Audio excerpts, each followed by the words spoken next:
Roselle Park Municipal Land Use Board of April 14th of 2014.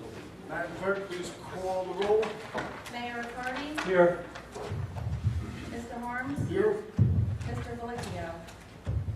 Mr. Nucci? Here. Mr. Placino? Here. Mr. Cassius? Mrs. Kurz? Here. Mr. Stevens? Mr. Costello? Here. Mr. Ortiz? Mr. Robina? Here. Mr. Bamonte? Here. Mr. Nichol? Okay. We have a quorum. Please rise for the flag. I pledge allegiance to the flag of the United States of America and to the republic for which it stands, one nation, under God, indivisible, with liberty and justice for all.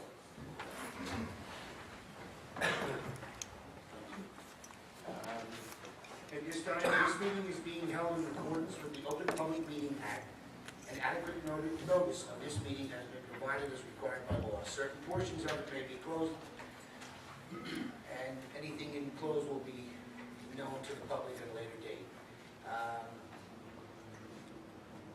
Fire exits, when warning, if you are notified by me to remove yourself from the courtroom, please move in a calm and orderly manner to them two exits. Okay, so this is only two. Thank you. At this time, Mayor, Mr. Chairman, I believe there's only one item on the agenda this evening, and it could pose a conflict for me since I'm the city mayor. The matter could go before us, and therefore it has to be a completion meeting. yes, sir. Thank you for coming. Thank you. And congratulations on Mayor of the Year. Thank you very much. Oh, yes.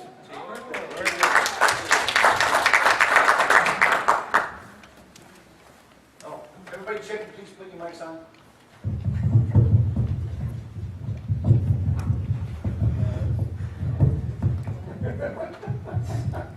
Okay, we don't need a band going here now.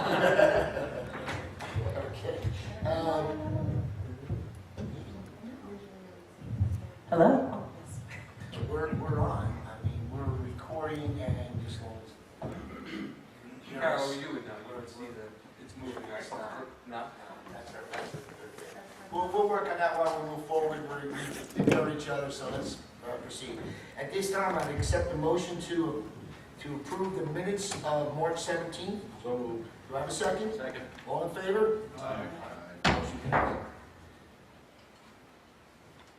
At this time, I would have to accept the motion to open the public portion. I'll make a motion. Do I have a second? All in favor? Aye. Motion passes. At this time, anybody wishing to speak, please come forward, state your name and address. If you don't mind, would you use that one right there if you don't mind? Thank you.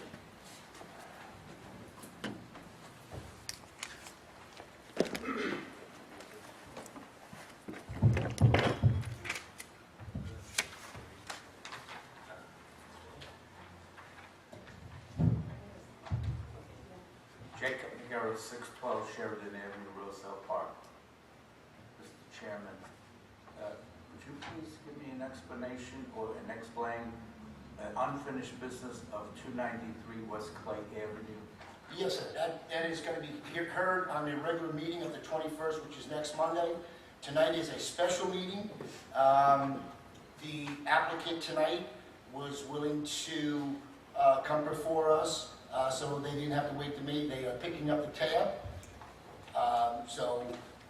We're having a special meeting tonight. And the meeting, because the applicant for 293 West Clay advertised that they were meeting on the 21st of April, would have been the third time that that applicant would have had to put out notices to the 200-foot residents. So we left that go there. We asked the applicant tonight at the last meeting if they were okay with doing this. They agreed. That's why we're having this special meeting tonight. But it will be the 293 West Clay will be heard next Monday. It's a continuation on that, Jim.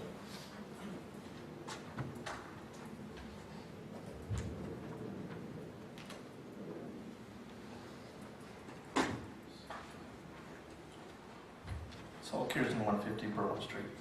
I just have a quick question. There are times where the mayor or a council person says that they're going to recuse themselves because the matter could go before them. Yes. What does that mean? Well, actually, let me explain. When this board sits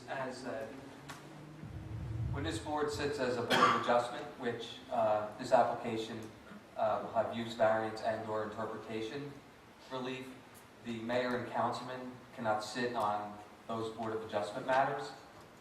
So that's under the municipal land use law. So when the municipal land use board sits as a planning board, then the mayor and councilman can sit. There have been some instances when neighboring properties have been owned by the borough, and that would be a conflict situation that they would have to recuse themselves from. So that could be another instance where they're recusing themselves, but this is because this is before the Board of Adjustment. The MLUB sitting as a Board of Adjustment. And then First. That's what I yeah, was the getting at. ordinance, there is a provision in the ordinance that could allow for appeals for certain matters to the governing body. Okay. And The just primary concern is the municipal land use board. right, but when they say that, I just wanted to know, Yes. go before them, it's in case there are certain Appeals. circumstances where the appeal would be before the council as opposed to a superior court. Correct. And, sorry, another question, just to clear things up. Adjustment basically translates into zoning, is that correct? Zoning Board of Adjustment. Thank you very much.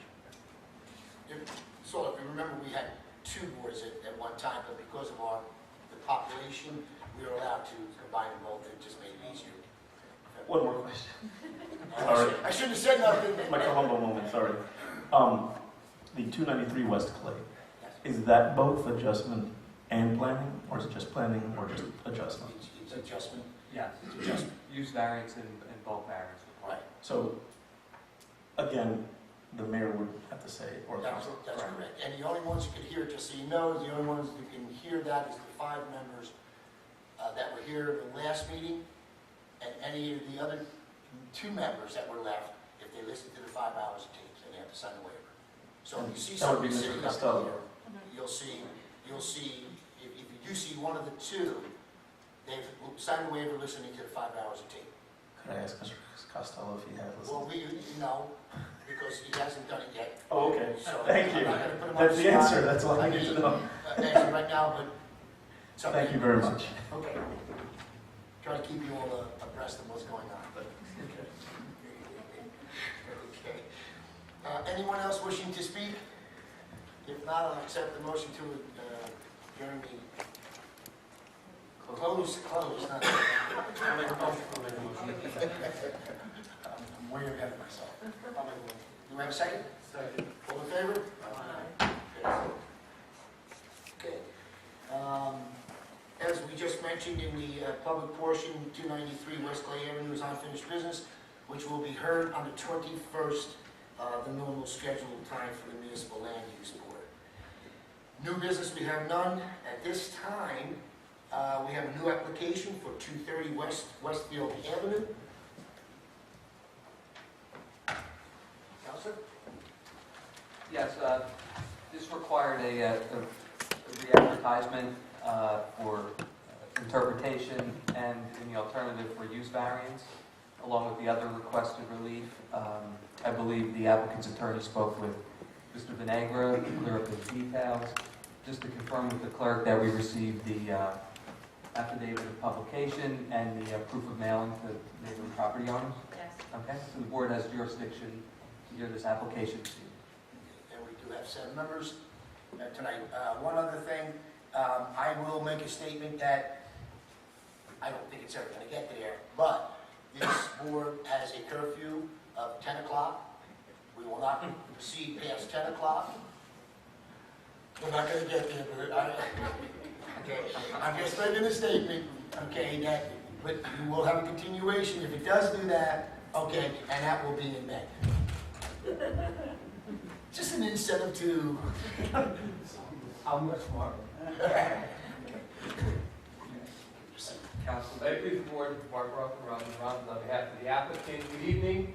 Before I introduce the applicant, just getting back to the issue about whether or not a variance is required. I'm not sure how the board wishes to proceed. Is there a moment where we need to, or decide the issue, or is it something that's produced during the course of the testimony, and then is part of the board determination at the end of the application? Yes, I think when you're a planner, and our planner is here this evening, Mr. Benegger, I think the bulk of this application is for site plan approval, and there's a subdivision basically a lot line adjustment. But I think when your planner presents the negative criteria for the bulk variances, that we address he'll address the interpretation and/or the use variance criteria at that time. So you will, Yes. one vote on that. And I guess we'll address it at the end of our Correct. presentation. At this time, I would like to introduce Mr. Glenn, the sole principal of the applicant, G4. Mr. Glenn, introduce yourself to the board. Hello, my name is Don Glenn. I am a business owner in town. I am, Okay, we're ready to Angela, swear him in, please. Would you raise your right hand, please? Do you swear the testimony you're about to give in this matter will be the truth, the whole truth, and nothing but the truth, so help you God? You want to stand or stand? I didn't mean to cut you off, I just wanted to make sure you were sworn in. Introduce yourself to the board, please. yeah, like I was saying, I'm Dominic Glenn. I own a business in town for the past 15 years. I also own the property that I do the business out of. I also own a two-family house next door to that business as well. So I've been involved with the town for quite some time. I have dreams, big dreams for this town as well as all you guys do. And hopefully I can move forward with some of those plans as well. Now, you have a big team behind you of professionals, but just briefly describe the project to the board. Well, Tell the board why you're so excited about this project. I've been pursuing this for quite some time now, and I've tried many different variables of what to do with this property. Just to make it known, this property we're talking about was the old O'Malley's property. I was in the restaurant business, and I planned on building a restaurant there, and because I own the liquor license in town as well, and I wanted to build a nice restaurant. But if some of you may know, when it comes to funding, especially a brand new restaurant, that's going to cost a couple $1 million. Banks don't want nothing to do with it. So unless you have $2 million in the bank, you're just not building a restaurant. And from my experience. So I thought, what could I be proud of, and have my name on it, and share with my kids, a long-lasting investment for me. This is not something that, I'm looking to do and then move away from. I'm looking to hopefully keep it from generation to generation.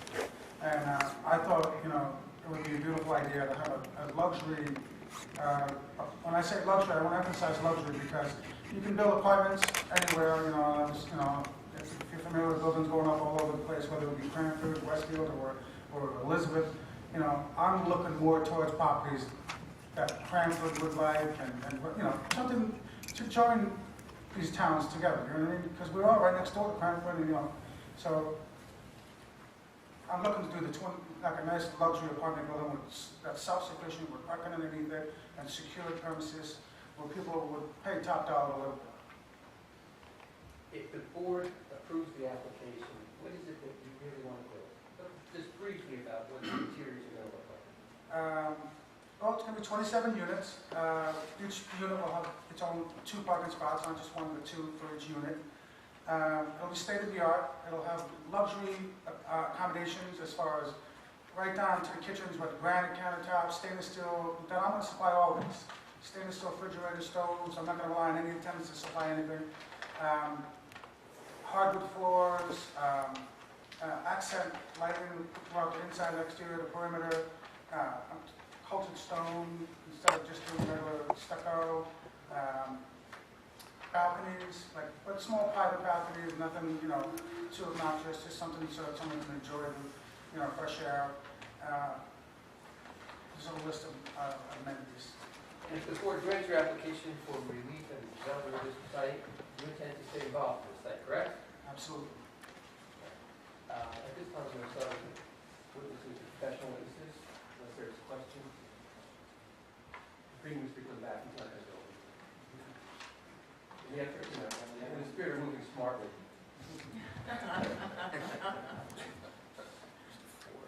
Sit down, let's have a great chair.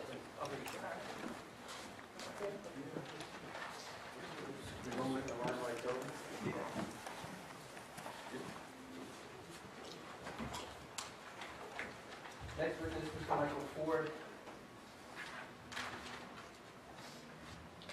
Do you swear the testimony about to give in this matter will be the truth, the whole truth, and nothing but the truth, so help you God? I do. Michael Kenneth Ford, F-O-R-D, with Van Cleef Engineering Associates. I'm a licensed professional engineer and planner in the state of New Jersey for over 20 years. And I've appeared before numerous boards. Do you hold any other professional licenses No, just the planner and engineering. in this state or other states? Only in New Jersey. Just briefly give the board the benefit of your education. I'm It's a college. graduate of Rutgers College of Engineering. Real nice. We're still trying to get a good football team. I need a quarterback. Member of professional societies here in the state, Yes, national. for the American Society of Civil Engineers.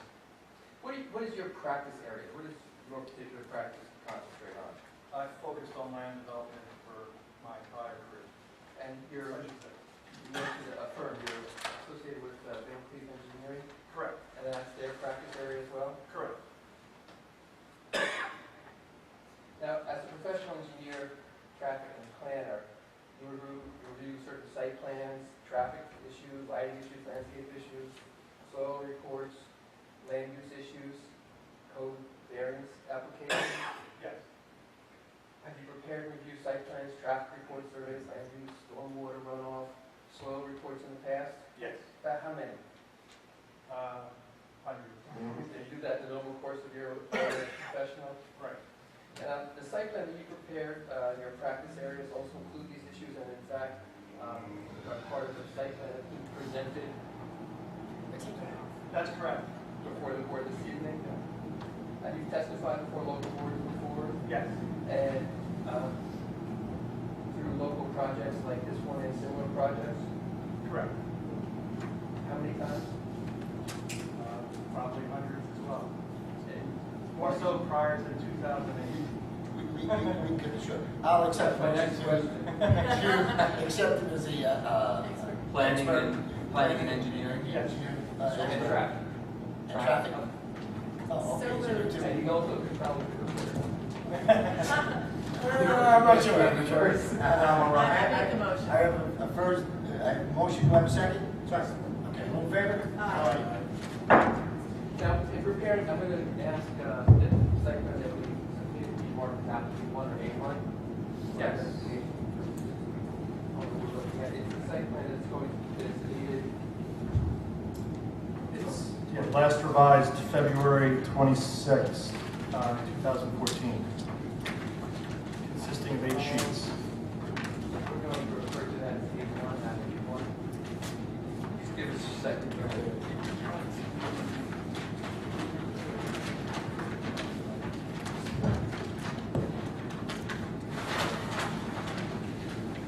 Where would I find the date? It's the, on the right-hand Oh, side. 2/26/14. Yes. And that's consisting of how many pages will collectively mark it? 8. Yes. And did you get that? So A1, we're marking it, the site plan, 8 pages. And it's entitled preliminary and final site plan, we might have done Well, there's architectural, visual plans, that'll be. Okay.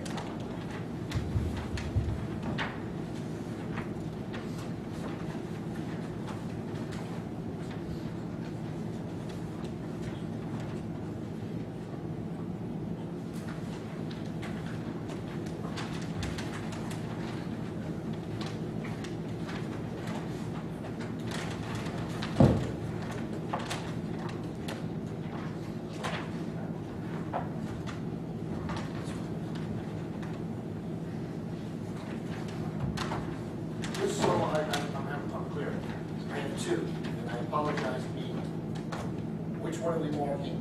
A1 is the site plan. Okay. Oh, my pen just exploded. Yeah. There's a lot of excitement this evening. Thank you.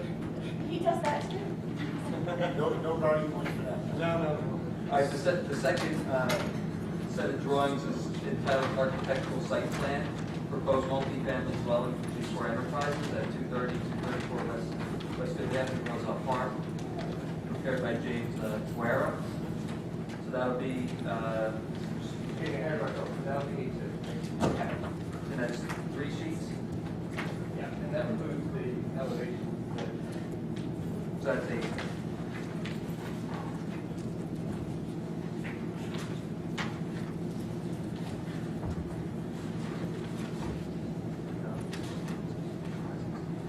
I'll let the record reflect that Mr. Stevens present at the meeting at 7:25.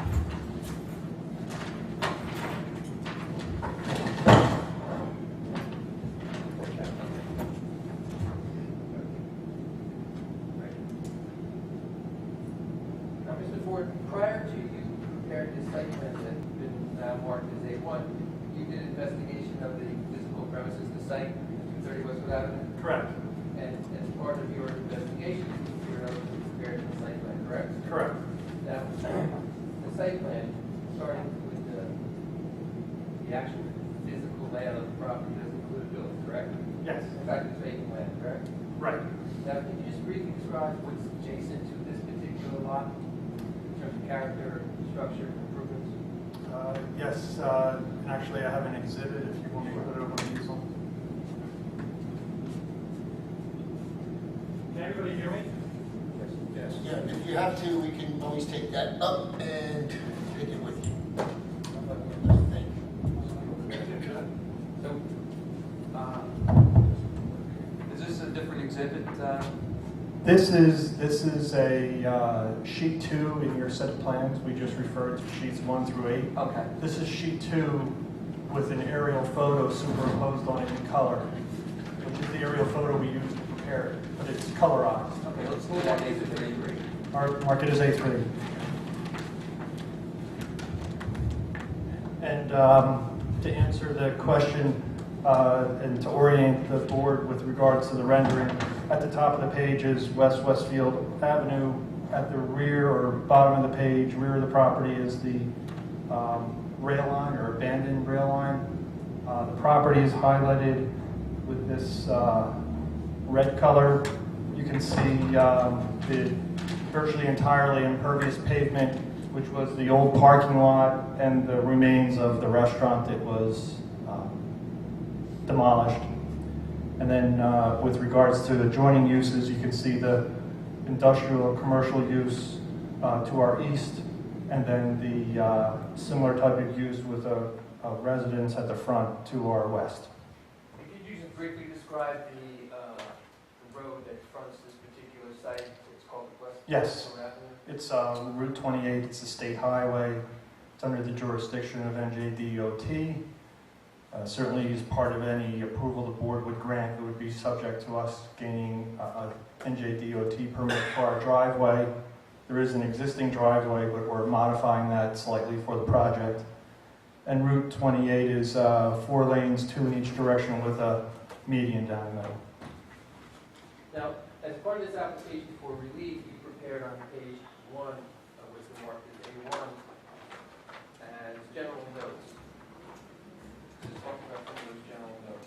This application for relief, as far as the site improvement, would require what? With regards to site improvement, you want to look at variances? Yeah, Okay. sure. All right. Then maybe perhaps the next exhibit would be what I could mark at this point, which would be a colorized version of sheet 3 in your set of plans, which is the site plan that depicts the proposed project. Yeah. No, Just briefly describe A4. Okay. A4 is, as I said, plan sheet number 3 in the 8-sheet set of plans, site plans by Van Cleef Engineering. And it's a colorized version, so what you see in this rendering I have on the board is, again, West Westfield Avenue at the top of the page, north of the site. The abandoned rail line, which is, vegetated in green at the rear of the site. And then to the east and west are the existing buildings highlighted in a grayish color or beige. And then the proposed project I'm highlighting now is a 100 by 200 lot, and that's the building highlighted in brown in the middle of the site with, you can see a portion of the hack-rate parking in gray, landscaping at the front of the property and landscaping at the back of the property. Okay, And we're seeking site approval for those improvements. You went through a lot there, let's take a step back. Sure. In order to have the site, the building siting where you have it on A4, would certain variances be required? Yes. What would those variances be, and what's the relief you're seeking from the portion of the code? Okay. Those variances actually highlighted in one of the reports that we received. Front yard setback, rear yard setback, and the side yard setback for the building. And these are similar reliefs to a project that was previously approved on this property but not built in 2008. And for the benefit of the board, can you just briefly testify as to what that relief actually is? What is it that is required by the code, and what kind of relief are we seeking by way of this application? Okay. With regards to the front and side yard setbacks, they are triggered because in the ordinance, once you get above 2 stories, and this would be a total of a 4-story building, 3 residential floors over a ground floor parking, and you'll see this, probably more clearly depicted by the architect, which will be another witness testifying tonight. So the side yard setback and the front yard setback are met at the ground floor level, but once you get above 3 and 4 stories, there's a step back or an additional setback that's required. That's where we need that relief. So what is required, and what is it that we're seeking?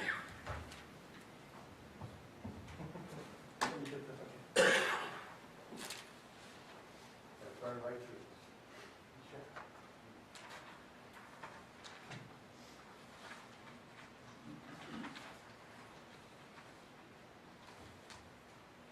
Okay. For the front yard setback, the required is 10 feet, and at the first floor, we are 10 feet. But when you add the fourth floor triggers an additional setback of 20 feet. That we don't comply with, and we're requesting relief for. With regards to the side yard setback, again, at the ground floor level, the setback is 10 feet, and we are in excess of that and meet it at the ground floor level. But once you get at the 3rd and 4th floor levels, the setback again, for every floor above 2, that is 3, every floor above 2 requires another 10 feet. So at the 3rd floor level, the 10-foot requirement becomes 20, and at the 4th floor level, the 20 becomes 30.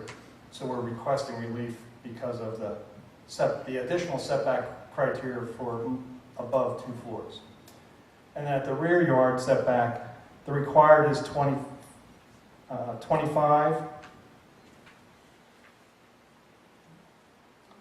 The required is,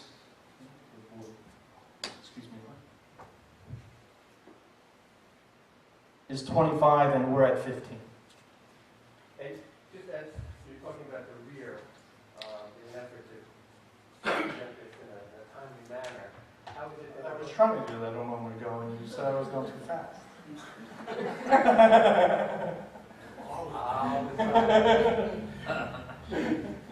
Explain, if you would, to the board what the applicant contemplates in terms of obtaining the rear yard setback. Okay. That variance, part of the subdivision is because, or excuse me, part of the application is the property's got a unique shape. Actually, the property in its current form doesn't go all the way back to the railroad, the abandoned railroad right-of-way. There's actually a sliver of property from the adjoining property number 12, a 20-foot wide sliver of property that goes behind the applicant's site. As part of the application, we're going to clean up that issue by acquiring that 20 feet of land that's really, useless to the neighbor and really makes sense to be part of this property. What's the dimension of that, please? How much are... 20 feet by 100 feet. Thank you. And that's the minor subdivision application, or part of this application. It's really a lot line adjustment because there's no new additional lot. There's 2 lots today, there'll be 2 lots tomorrow. Just adding. We're just adding that land to our, yeah, And it's approximately 2,000 square feet. exactly 2,000 square feet. I'm an engineer.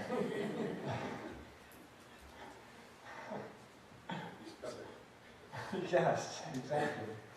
So before you mentioned landscaping while we're on it, let's talk about the landscaping. Can you just briefly describe to the board the applicant's proposed landscape? Okay. Yes, part of the landscape package, as the applicant stated at the introduction of the application, is the entire property being enclosed within a fence. That would be a solid fence to provide both buffering and security, buffering from our neighbors and also security for the property. And then with regards to landscaping, you can see on the rendering, we've got it colorized. There's a green area both across the front of the property and wrapping down the sides of the property for a portion at the frontage that is along Route 28 West Westfield Avenue. And then at the rear of the property, again, there's a landscaped area, and that would be envisioned for a small outdoor area for the residents. The entire project is a residential project, apartments. And as long as you were up there, just briefly describe the illumination, the lighting plan or scheme for this project. All of the lighting is building mounted lighting. There's no pole mounted lights because of and I think this is actually a positive aspect of the application as versus the 2008 project that was approved, where parking was exposed and it was building or a parking area lighting that was on poles. All this lighting for the parking area would be building mounted lighting underneath the first residential floor, if you will, focused downward at the parking. And utilities would be similar? Yes, there's existing utilities servicing the property now. Obviously for the prior use, the restaurant use, part of the project would be to utilize those utilities to the extent we can and upgrade what we need to. And they all come off of West Westfield Avenue, sewer, water, electric, and they would be, sewer comes right down through the middle, and electric and water are down the side. And a moment ago, on what was described, market green, we talked about parking. Can you briefly describe the parking schemes for the board?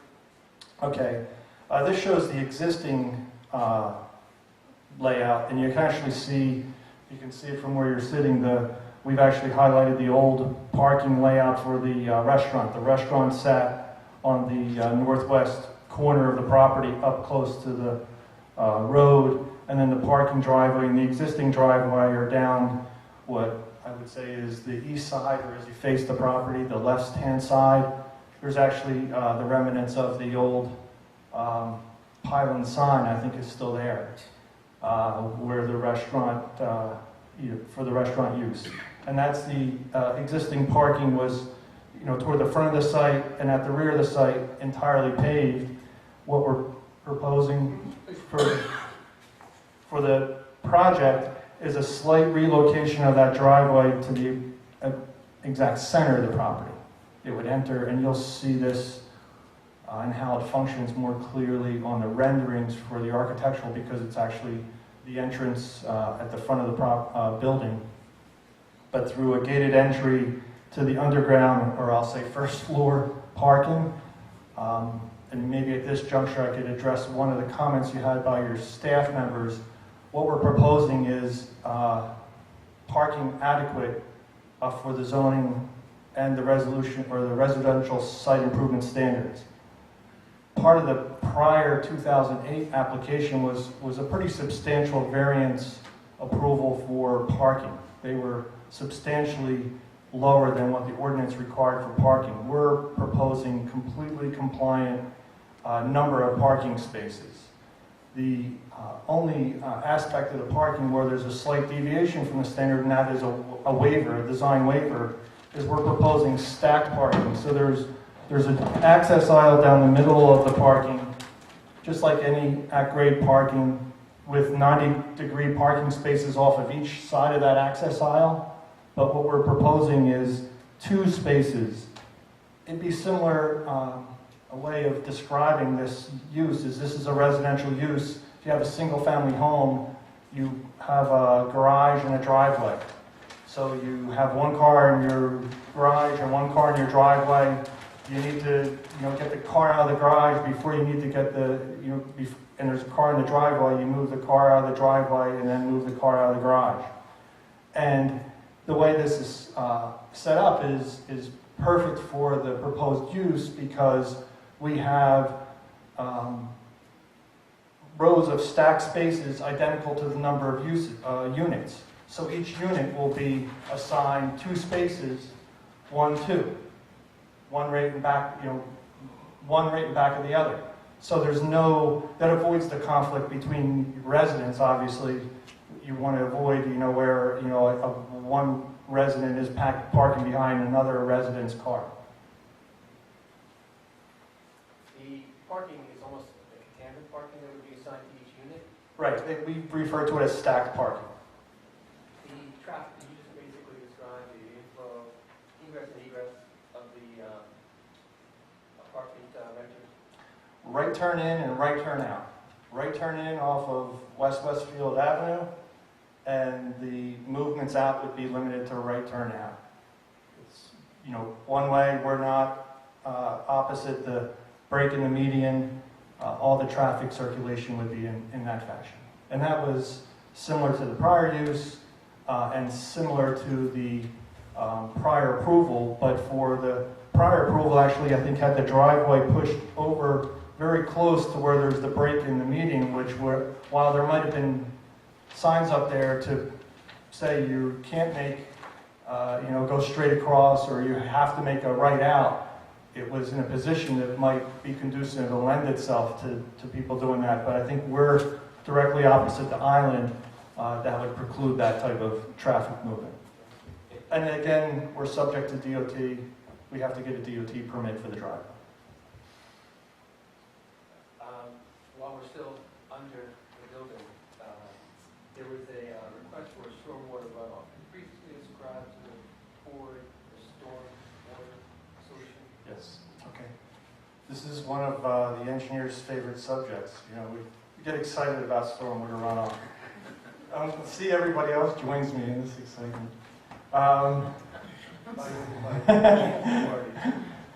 The sad thing is I'm kind of serious about it too. This is a unique project in that a number of projects are on land that's not been developed yet. So you have landscaped areas, wooded areas, lawn areas. You create impervious runoff. You're obviously going to increase the runoff from the site.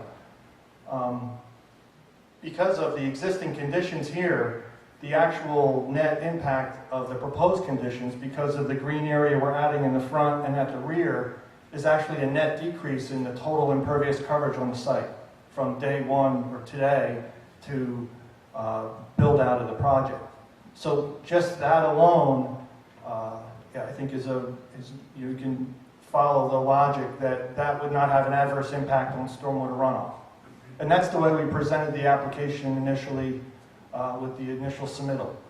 Your engineer issued comments. We responded to those comments. I had a discussion with your engineer. We're connecting to an existing drainage pipe on the westerly side of the property. There's some concerns about downstream drainage problems.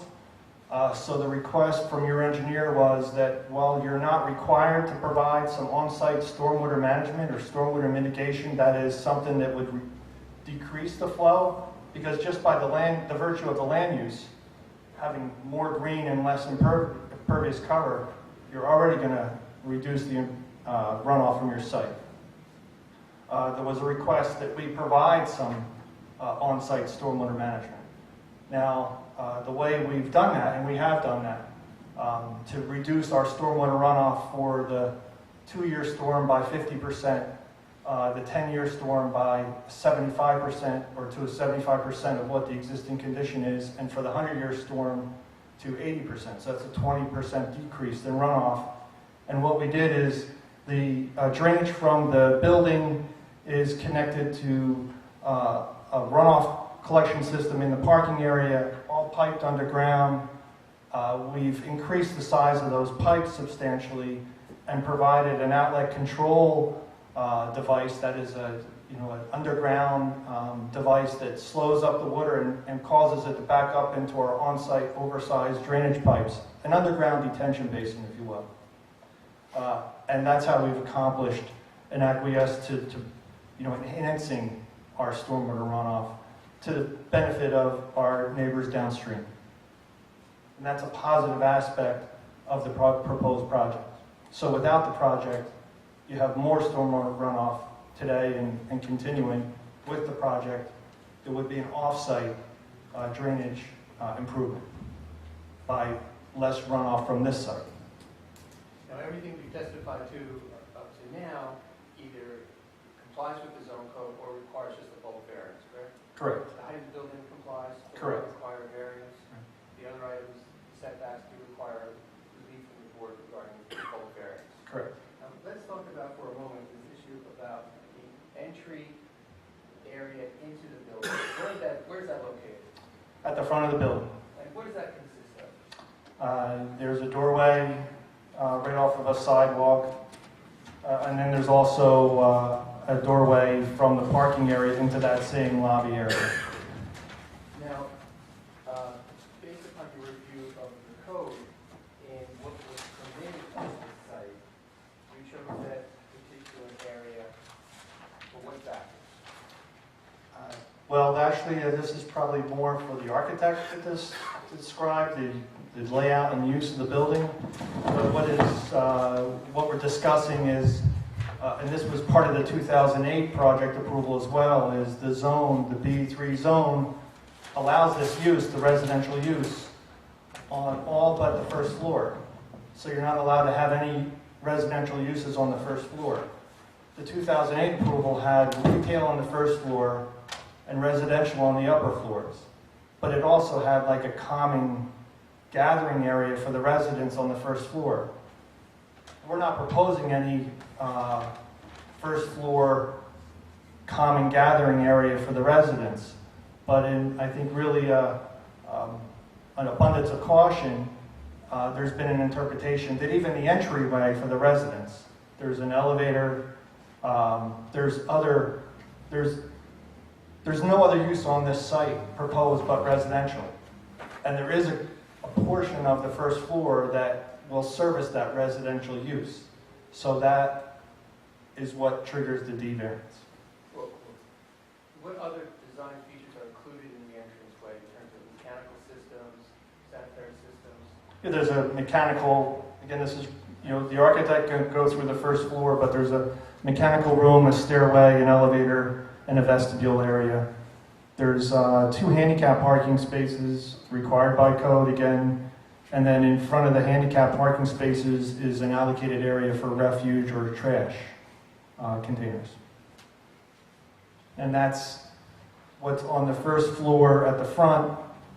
As you move toward the back, past the parking, the rear of the building has again a stairway for emergency access and a area under the building, but beyond the parking, which is like a patio area where the residents could, in this case, we've shown conceptually some outdoor furniture, could be out of the weather, but like a patio area for the residents to gather adjacent to the green area that's beyond the building and not undercover. All right, before I get just straight places, let's go back to the traffic for one moment.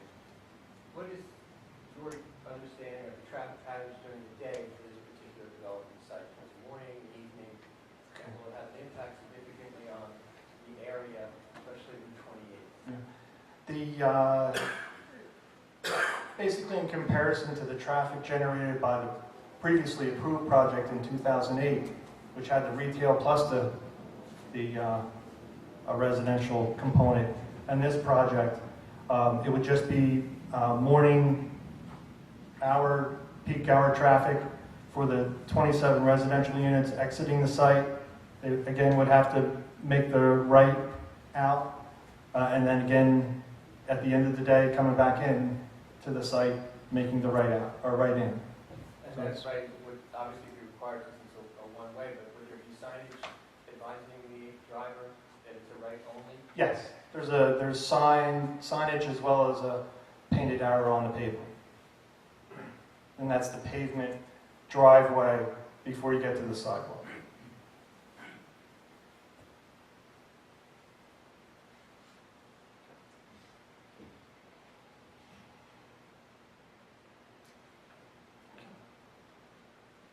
Questions of the board? I think we'll wait till the end.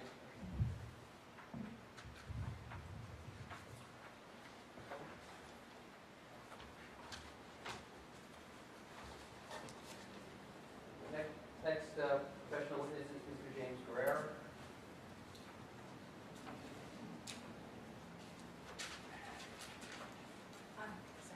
Do you swear the testimony about to give in this matter be the truth, the whole truth, and nothing but the truth, so help you God? Yes, I do. State your name, address, and business affiliation for the record, please. James R. Guerrero, 55 Jefferson Avenue, Elizabeth. Just into the mic, just so you can hear. Thank you. James R. Guerrero, 55 Jefferson Avenue, Elizabeth. Mr. Guerrero, just give the board, if you could, your benefit of your education, background. A degree in architecture many years ago, licensed in architecture in '73, and a license in planning in '76. I've been practicing for, as you can figure those numbers out, a long time. We've done all kinds of projects for housing, to schools, churches, etc. Where are your offices located? We're in Elizabeth. And what professional practice areas do you concentrate on, other than the two you mentioned? Well, generally? over the decades, we've fortunately, been all types of architecture, but the last, I'd say, 10 years, there's been just a lot of multifamily housing and various types of housing projects that we've been doing. Member of any professional societies? The state Society of Architects, as well as a national NCRAB, that's a licensing organization. And in the scope of your professional activity, you prepare, review, or rely upon site plans prepared by engineers, your own building plans, and things like that? Correct. We always work with outside consultants for the site engineering, and we work closely with a number of different engineering firms. At this time, I'd like to offer Mr. Guerrero as an expert in architecture planning. So moved. Second. All in favor? Aye. You have it. Prior to coming here today, you reviewed the site plan that we've marked as A1. Yes, I have. And you've seen what's been identified as A3 and A4 as part of the site plan that's included in this Yes. color relief. Yes, I have. And prior to coming here today, to show you what's been marked as A2, this is for the name on it. Any plan prepared by you or your firm? Correct. My firm. You're fully familiar with them. Yes, I am. That's so true. Help you, somebody. Might you please go to We're going to What's coming upon the people now is just another version of It's the exact same, what I just put up on the board is the same set that you have in front of you. We'll hold on until everybody gets to the pages.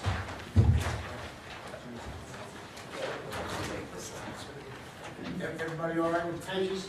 Because it's kind of hard to hear with the pages go. I just want to make sure everybody hears what's going on. No, I'm having a hard time hearing them all. yelling at you, so. What is that? You have any thoughts about records? So prior to coming here today, we reviewed the plan, local code, the application for relief, and in doing so, you prepared A2. Yes. Can you just testify before the board generally what A2 depicts? The Westfield Avenue is to your left. It's the side of the sheet. The entry, as has just been described, is from West Westfield Avenue, and a right-hand turn into the property. On this lower right corner is the access to the residential, which consists of an access lobby, an exit stair, an elevator, a storage area, and a mechanical room. The balance of the site under the building is all parking for the residential units. And to the rear of the property is a second required exit stair, and then it's a seating area under the building which extends out to the green area behind the building. All right, let's go back to this entrance area for a moment. Correct. What are the benefits of that particular design in terms of this building, general neighborhood, consistency with the zone code, and a larger area as part of this particular project as it leads into the downtown? Well, the entrance area essentially is on the front of the building at the lower corner, so it's obvious to people that want to access the building where you go in, where the front door is. And then once you're into the parking area, you're in a secured area because the gate behind you closes. So there's security benefits in that we have a secure and controlled way into the building, and that the parking area is secured. So I think that the benefit of the entry to the residential being up front is that you can see it, so if you have a visitor coming, they know how to get into the building, they don't have to wander through the parking area underneath the building. The mailman kind of knows, what he has to do. So I think the front, having the entry area up against Westfield Avenue is the best place to put it. If this entrance area was not constructed on the grade, on the ground level, what alternatives would there be for this particular project? You couldn't get into the building.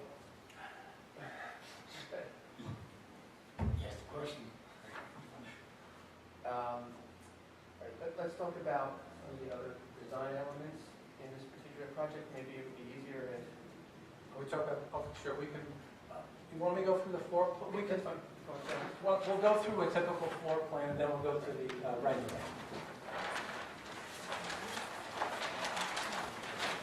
So, once we come up onto the residential floor, and all the floors are identical, so that this, again, the left side of the board is the close to Westfield Avenue. So as you come up out of the elevator, there's a corridor which moves down through the hallway. At the entrance to the various apartments, we widen the hallway, so it's kind of more spacious. It's not just a narrow hallway running down the whole length of the building.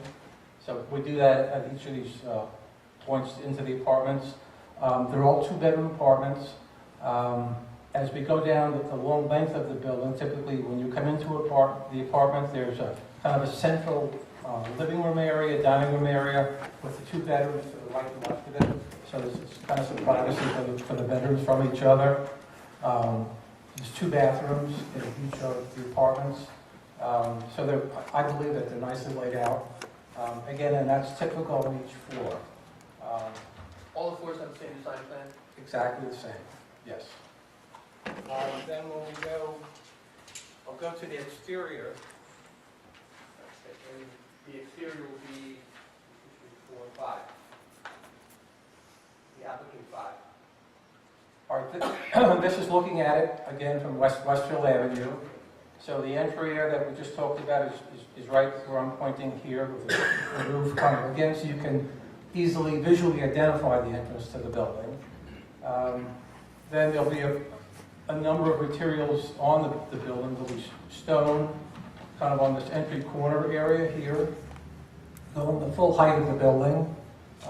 Then we'll go to various cement-type materials on the rest of the facade and down through the side of the building. There's balconies. All the apartments have balconies. The building is obviously sprinkled per code. All the units are handicapped adaptable, which means a handicapped person could literally rent any apartment in this building. And I think that's a kind of an overview, as I said, specific. If I may, talk about the balconies for a moment. Each apartment has a balcony, which is directly in front of the living room. So when you come into the apartment and you're looking kind of down through the dining and living area, they have sliding doors from the living room out onto the balcony. So on a day with nice weather, which actually today was, you could just open up the doors without putting the AC on. I don't know if there's any other things you want me to touch on. You told me about the fence for a moment. What's the design features of the fence? It'd be a decorative, on the front of the building, kind of a decorative fence so that the entire site is secure. I don't know if on the site plan, are there any fence details? Yes, so on the engineer's site plan, there's actually fence details on there. And let's get down to the nuts and bolts of the floor plan, so to speak. What about the trash? Trash refuse, again, is on the site plan and our site plan under the building.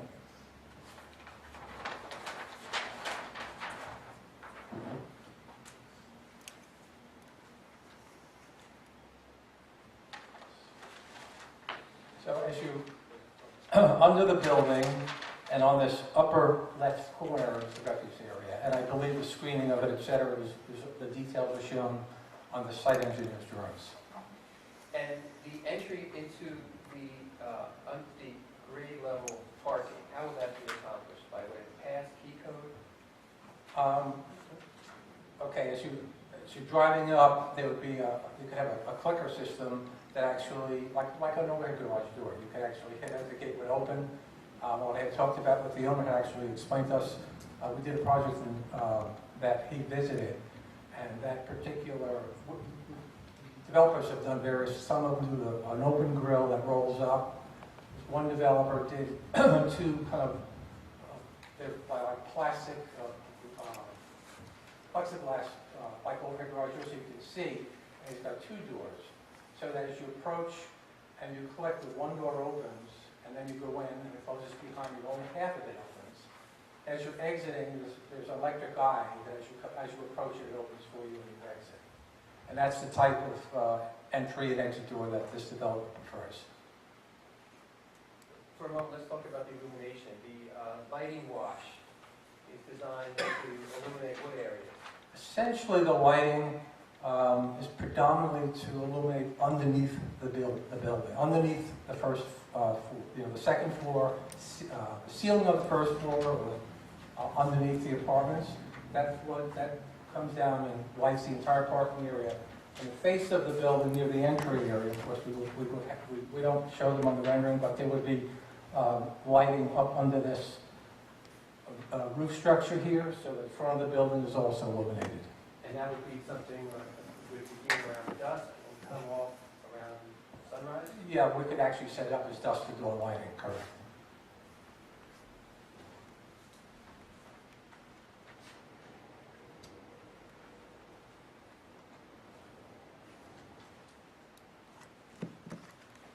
The area that you described in the rear would be available to the tenant only, correct? Correct. The only way to access that area would be to come in through the gate or the front door. The front door would require some type of pass key to get past. Correct. So the building is completely secured except for the tenants have access to the door and to the parking entrance.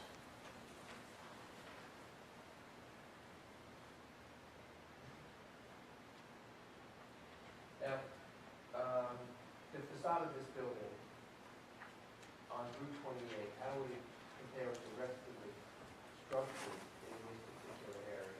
Well, it's not a lot to compare it to, but we've used, pretty much natural materials, the stone. Colors will keep warm colors. So I think it's hard to compare it to the uses right and left of it. I think what I can say though, that hopefully it'll set a tone for as development happens with other buildings. So I think it'll be visually an improvement on the street.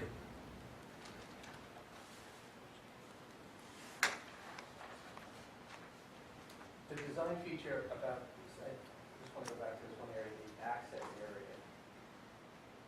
It will allow the residents and visitors to come into the area from the sidewalk, correct? Correct. Without having to have greater access to the building than is really minimally required, correct? Exactly. See, in other words, if we had had that entrance, for example, in the middle of the building, you know, halfway down the building, then we would have had to leave the building open underground, so the visitor would have to walk through the parking area, find the entrance, and go up. This is much more controlled. They can see it as soon as they drive by the building, and they can come up, and there's an intercom system, which they can then, you know, let their visitor, whoever they're going to see, know that they're there, and they can then be plugged in.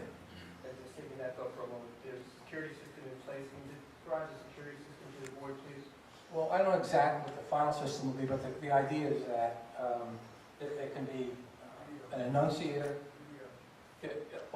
What Dominic is saying is a video, so you can visually see who's at the door ringing, and so that when you know when you hit the buzzer, let them in, you know who's there. The old systems, way back when, of course, you just heard a bell, you heard the buzzer ring, and you crossed your fingers and let them in. Now you can actually see, you know, who's in the building. If you want to carry through with security, you could have the video, you know, the stair towers, etc., so that underneath in the parking areas, you know, you can monitor, the entire building. So there will be audio and visual identification of a potential visitor. Correct.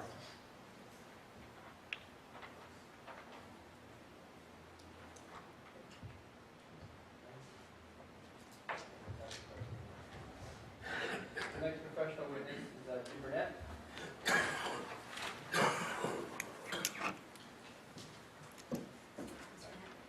Do you swear the testimony about today's matter will be the truth, the whole truth, and nothing but the truth, so help you God? Mr. Burnett, speak to the board to the benefit of your education and your professional background.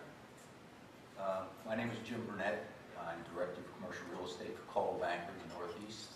I'm a graduate of Rutgers University. Have been a real estate broker salesman since 1968. I built houses in this town. I built office buildings and the Burger King in this town many years ago. Don't want to tell you how many. I've been before many boards in the state of New Jersey as an expert, and I've also given testimony many times before the Superior Court of New Jersey as an expert in real estate. And you're familiar with the borough real estate? I've lived in this town 48 years of my life. I've been out of town for 14 years. And as part of your professional practice, you appear and give testimony before boards? I have given testimony before many boards in the state of New Jersey, yes. In terms of value, in terms of design features, in terms of zoning compliance, in terms of whether or not the project enhances the zone or acts as a detriment to the zone code? I have given testimony in all of those fields, yes. At this time, I would ask the board, accept Mr. Burnett as an expert. So moved. Second. All in favor? Thank you. Mr. Burnett, you familiar with this particular application? Yes, I am. And you reviewed the site plan that's been marked as A1 and the building for the architectural renderings that have been marked as A2? Yes, I reviewed it. Now, just understand we're all familiar with the area, but for the sake of the record, please give the board an idea of what this particular area is, what the features are, what this particular site looks like now, and what the compound question. Just kind of take that picture to the board, please. My family used to own this site many years ago. I'm very familiar with it. I actually represent the owner, in actually trying to market the property. After a year of attempting to market it, we used many different methods to try and attract somebody to the town, predominantly food use. The only food use we had expressed any interest in was Hardee's.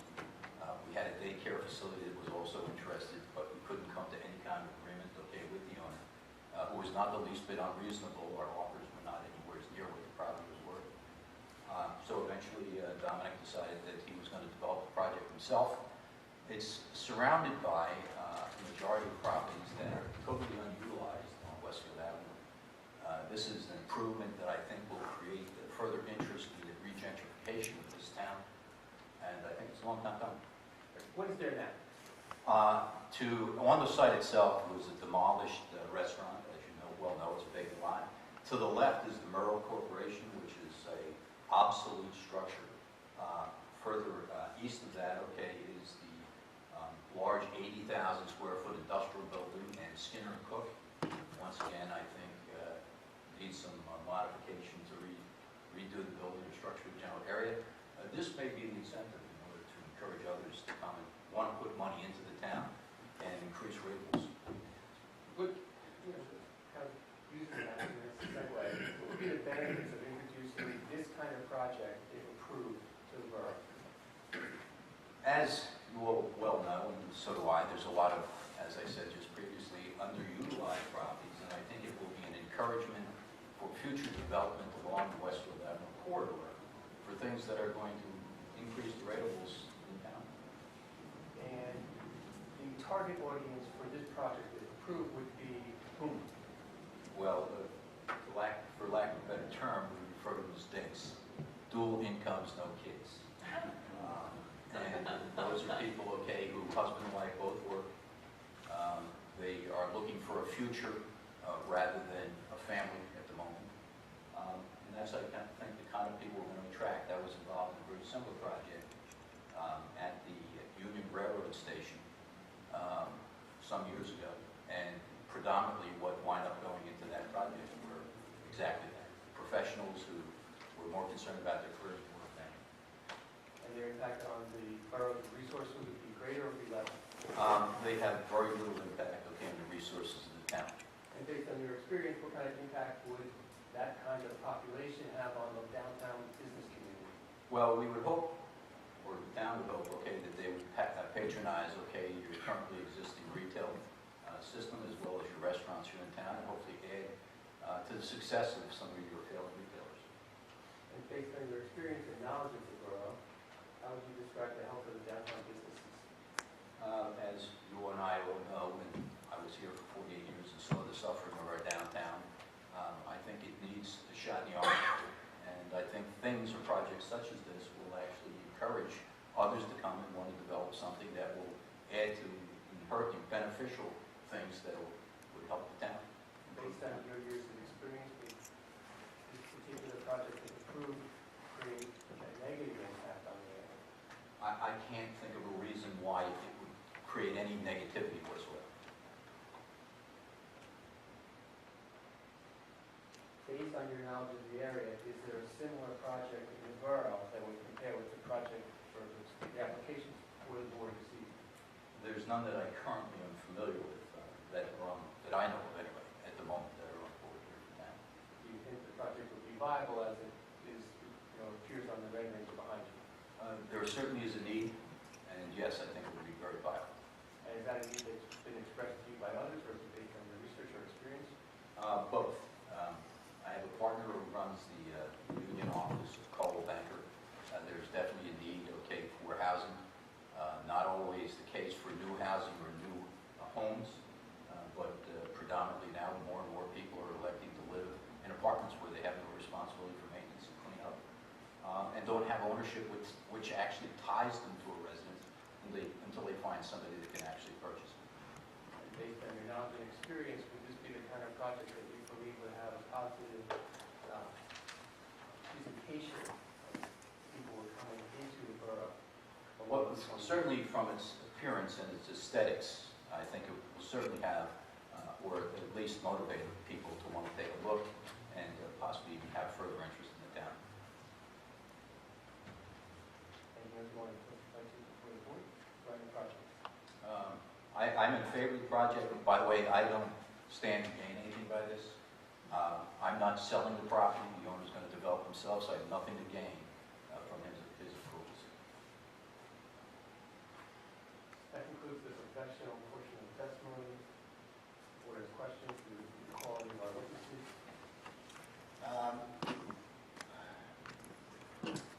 My suggestion would be if we heard from our engineer and our planner, does that sound, so this way if there's questions on either side that we can gather it all together and ask it at the end to kind of the questions that we might have. So at this point, I hope you will have all the questions asked. At this time, either Anthony or Victor, anyone wish to? Anthony? Okay. You got it.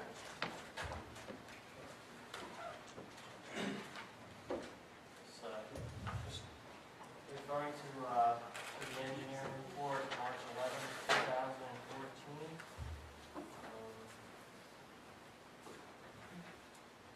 let me just say for the record, if we can enter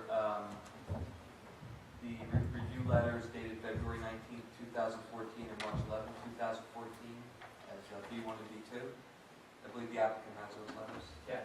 And from what I understood that you referenced them prior to that and you complied with what the engineering firm, and that's where I'm going over here, unless there was something else. I just want to verify that when you sent out from your firm to the applicant, that was satisfied in your requests that you might have had. And if they're not haven't, I'd like to know what they are so they can ask why they haven't. Okay.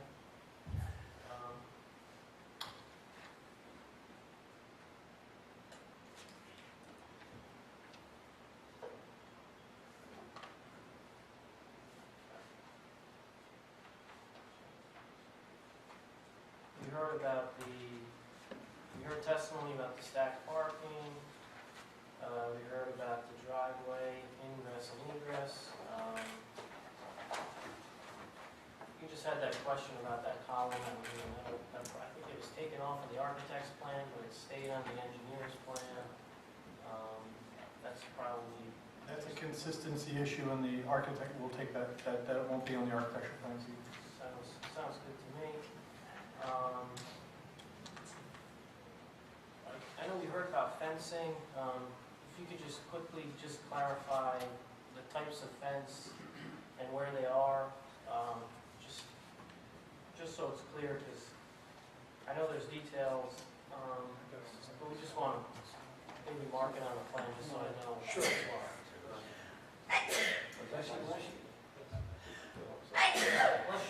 Carried away. Okay, we got enough now, that's it. I can't promise We there only won't have be more. until 10, Diane. To answer the question about the fence, as you saw on the front building rendering, the fence across the front would line up with the front of the building, which I'm highlighting with my finger here, so it would go to the side property lines, and then from there, it goes around the entire property back over to the other side. And it would be a solid fence. Solid. Right, that's what we have on the site plan, is a white vinyl. Okay. The height of it, I don't remember on the plan what the height was. It's only at 6 feet. 6. Okay. Does that meet the fencing requirements all around? It does, but I think the question initially in the February memo was it wasn't clear on the site plan that we had it down the east side. Because your rendering doesn't show it either. But we're putting it on the east side. Okay. Yeah, the west. Yes. On East and west. Right, Yes. right. And then it was, I guess, is the front solid, or is it, I think the rendering shows it. The rendering shows the front. would be a decorative. Bar, like metal. aluminum. Yes, exactly. Aluminum panels. It's more of a decorative look on the front. And the sides would be the solid. Correct. Correct. That way you buffer your neighbors from headlights, etc. But everything's 6 foot, right? Correct. Any other questions on fencing? I just had one, Anthony, on the stormwater runoff.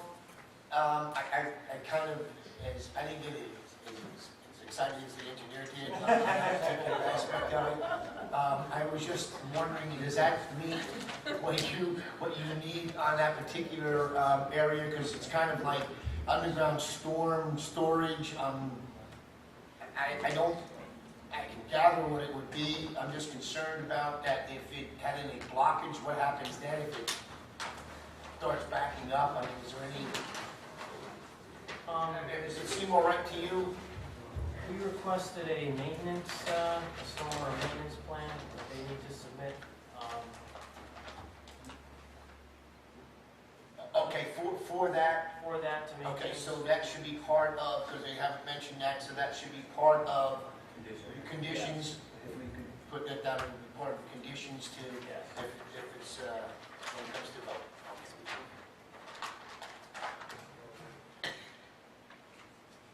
I guess, Anthony, to ask you, hopefully you know, the 4 stories, they made testimony that it was to code.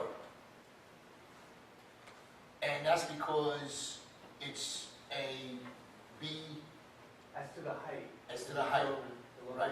Because we have a height restriction of, It'll be free off the top of my head, I can tell you. okay, in residential, it's 32 feet. It's 28 and a half.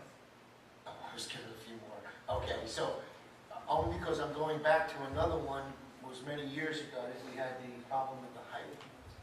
If some of you remember what it was, I don't want to bring it up, but I just want to make sure that the height restriction on this, or the height is within code. I don't want you to get to a point, and then all of a sudden we have to have the 4th floor down to a 6-foot ceiling. You know, it's actually right on the site plan, so it's a matter of the record already. And the maximum allowed by zone today is 6 stories and 72 feet. So we're at 4 stories and 53 feet. I saw that. I just want to go on. Yeah, no, that's, and the prior approval, the building was about approximately the same height, 50 some feet high.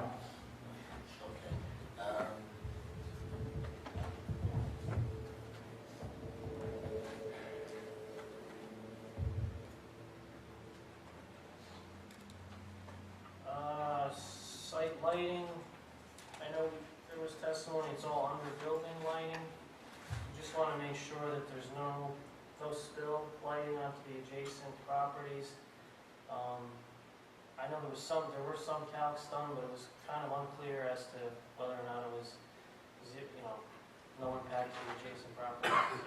So you need something more detailed on it, Anthony, or is there something we can answer tonight on that? Yeah, testimony and a If support. the testimony was not sufficient, I can call up where we talked about the light wash and what is the range of the fixtures that we chose. Sure.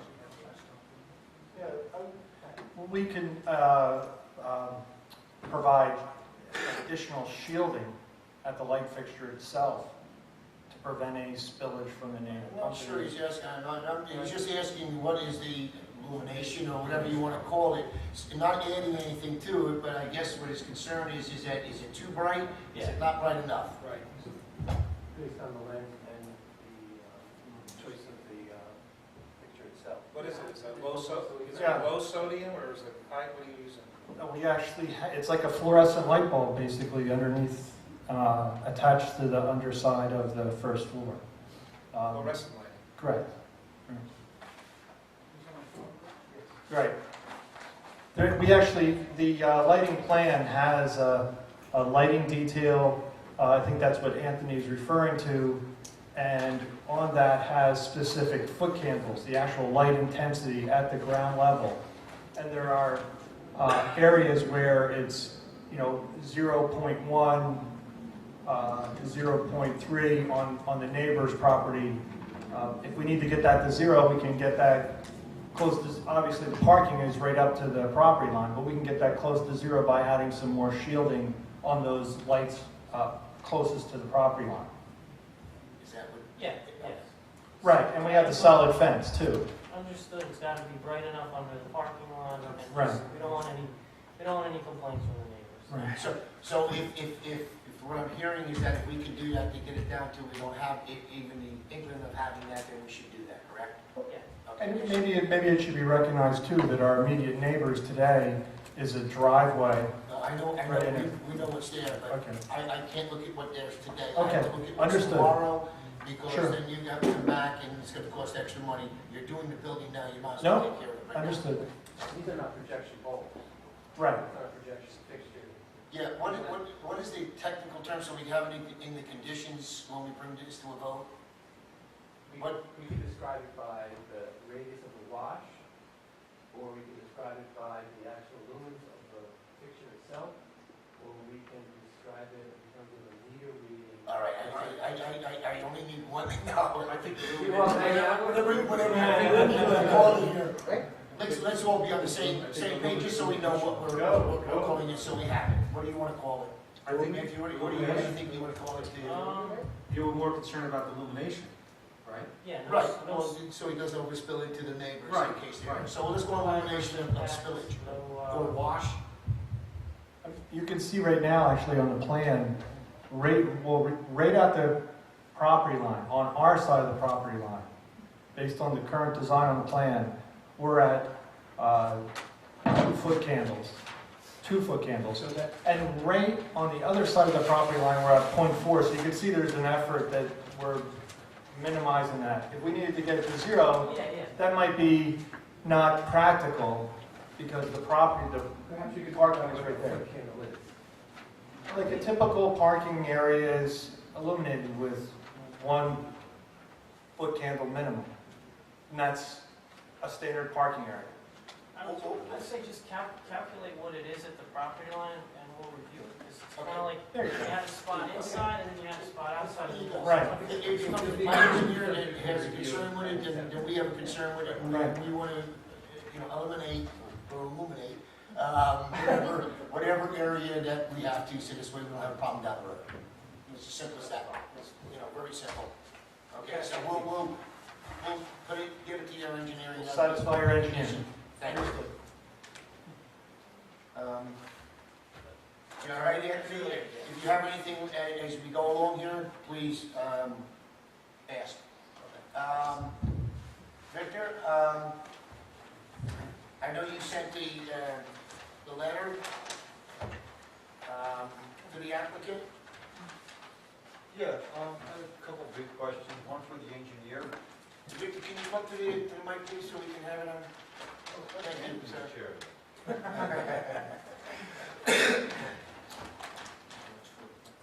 Hey, one question of the engineer.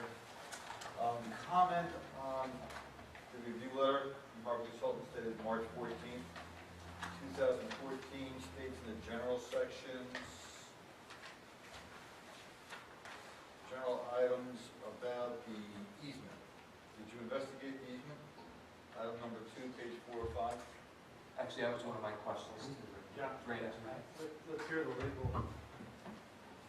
The answer to that is yes, and I can submit the title work. So there is a note of an easement, but the easement itself is not a record. So there appears to be this notation of an easement that was injected in that document, but there is no record of an easement. And we investigated it some, 70 years back. And I can submit the title report.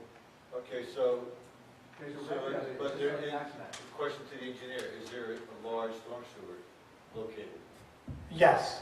Yeah, we actually show, based on the site, the survey for the property, what they call the tax map reflection of an easement, the borough's tax map. And there's an existing 60-inch storm sewer that runs down our westerly property line.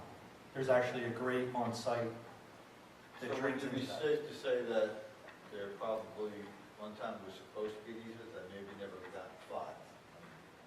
Right, that actually is another positive aspect of this application because that would give us an opportunity to clean that up and file a legal instrument for that drainage easement, correct? Okay, so, Well, it won't interfere with any of your construction. No, it doesn't. And nor does it, if it is an easement, that it doesn't restrict anybody going.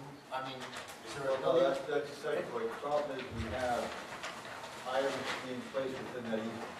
Well, I mean, this is the issue that we exactly, I guess, the moment I have to come to here is that there may be an easement, but it's not in the title record. It's a notation of a tax map. If you were to, for example, a condition of this board, file an easement, I don't know how to do that because it may go back against the interests of other landowners, which we are not a party to. Regarding the discussion of probably of whether or not this is storm drainage system in place, we can certainly address that. But I don't think I think that is the important thing. Well, we just want to make sure, like, if the borough has an interest there Right. and has infrastructure. The interest is not a record, and I don't know how to.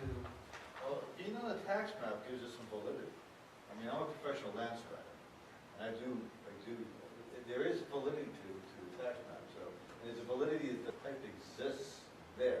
If the pipe didn't exist, that could be. If there, that could be. See, But the issue that there's a municipal large, very large 6-foot diameter structure there. And my concern is that with that in there, and not knowing it was there, because I would never know this is underground, but bringing it up, I mean, that is part of that going into that whole flood basin and that we have here that all goes into one part of it, and we, you know, your 100-year flood, which we've had one. So again, I guess that's where the concern comes, and I'm not so sure, because I'm not very smart when it comes down to the, you know, the easements and all this other stuff, but didn't you not say before you're going to be tying into an existing sewer line in there? Or Yes. Okay. There's The actually. runoff also, Excuse me? the runoff that we have, Correct. is going to tie into that 60-inch? Correct. Okay, so we're going to tie into that 60-inch, and I think something has to be done somewhere, whether it's an easement or something of some sort, has to, because you're tying into something that, how do I say it, that we own it, that belongs to the borough, or it doesn't belong to the borough, basically, you know, only the tax map's showing it, but there's nothing that we have. So I guess you can see the quandary we're in right here of how to handle it. The building's not on it, so it's. No, I understand, So there's enough room, but there'd have to be rights given to the municipality. Yes. That's where, At no cost to the municipality, so if the municipality has to come in, remove the asphalt curbing and whatever is placed on it, that there's no cost to the municipality. The developer placed those things on an easement. And that would be something I'd want in the resolution.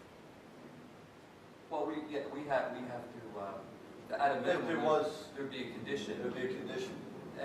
And also, we can't speak for the governing body because they control their.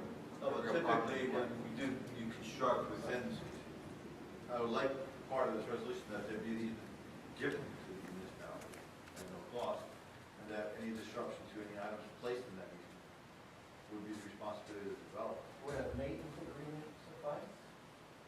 To maintain what? The borough would have the right to access, you know, I wouldn't care, but the problem with this pipe is too large for just, it's a very large pipe.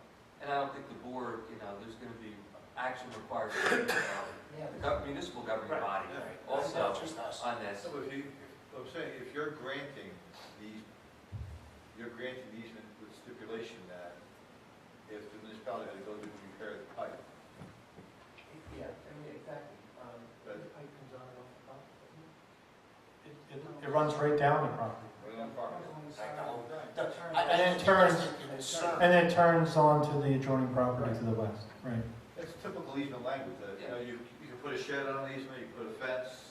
It has to be something we would take down. But the town comes in and has to emergency remove it. Right. The whole design, Not liable. from a project standpoint, the whole project has been designed to respect the area as if the easement's there. No, and So we appreciate that, But but it has I to think it has to be be noted. written somewhere that the borough has, we're protecting the borough for what it might have to do later on. Yep. We can't say yes or no to what, you know, no, you don't have to give it to us or whatever. We're saying that we'd like to have that in the resolution, stating that we have access to it if repairs have to be made, if in fact it's ours. I mean, how can you tell us we can't go on something that might be ours? Right. Yeah, that's acceptable. That's all. We'll come up with some type of language that, you know, satisfies the board, and then we'll satisfy the governing body. You know, I'd also like to see a copy of the title report too. Yeah, yes, we're going to have. Title report is blank. I'd have to see a copy of that. Okay. Years tomorrow. Was the site, what was the previous use? I think Dominic testified to that. This was the restaurant. The restaurant. Was there a phase one done for any use previous to the restaurant? There was a phase one, Phase one environmental? back. Well, no, phase one is just an investigation for spill records and things like that. Oh, so it's not, yeah, no. I'd like to get a copy of a phase one. Yeah, that would be in the, we make that a condition. There's a nice article in the Ledger over the weekend about construction in Newark. Oh, The yeah. Industrial property. groundwork, Former industrial property, and then people have residential. Because if there is an issue, the past industrial uses have to be voted to residential.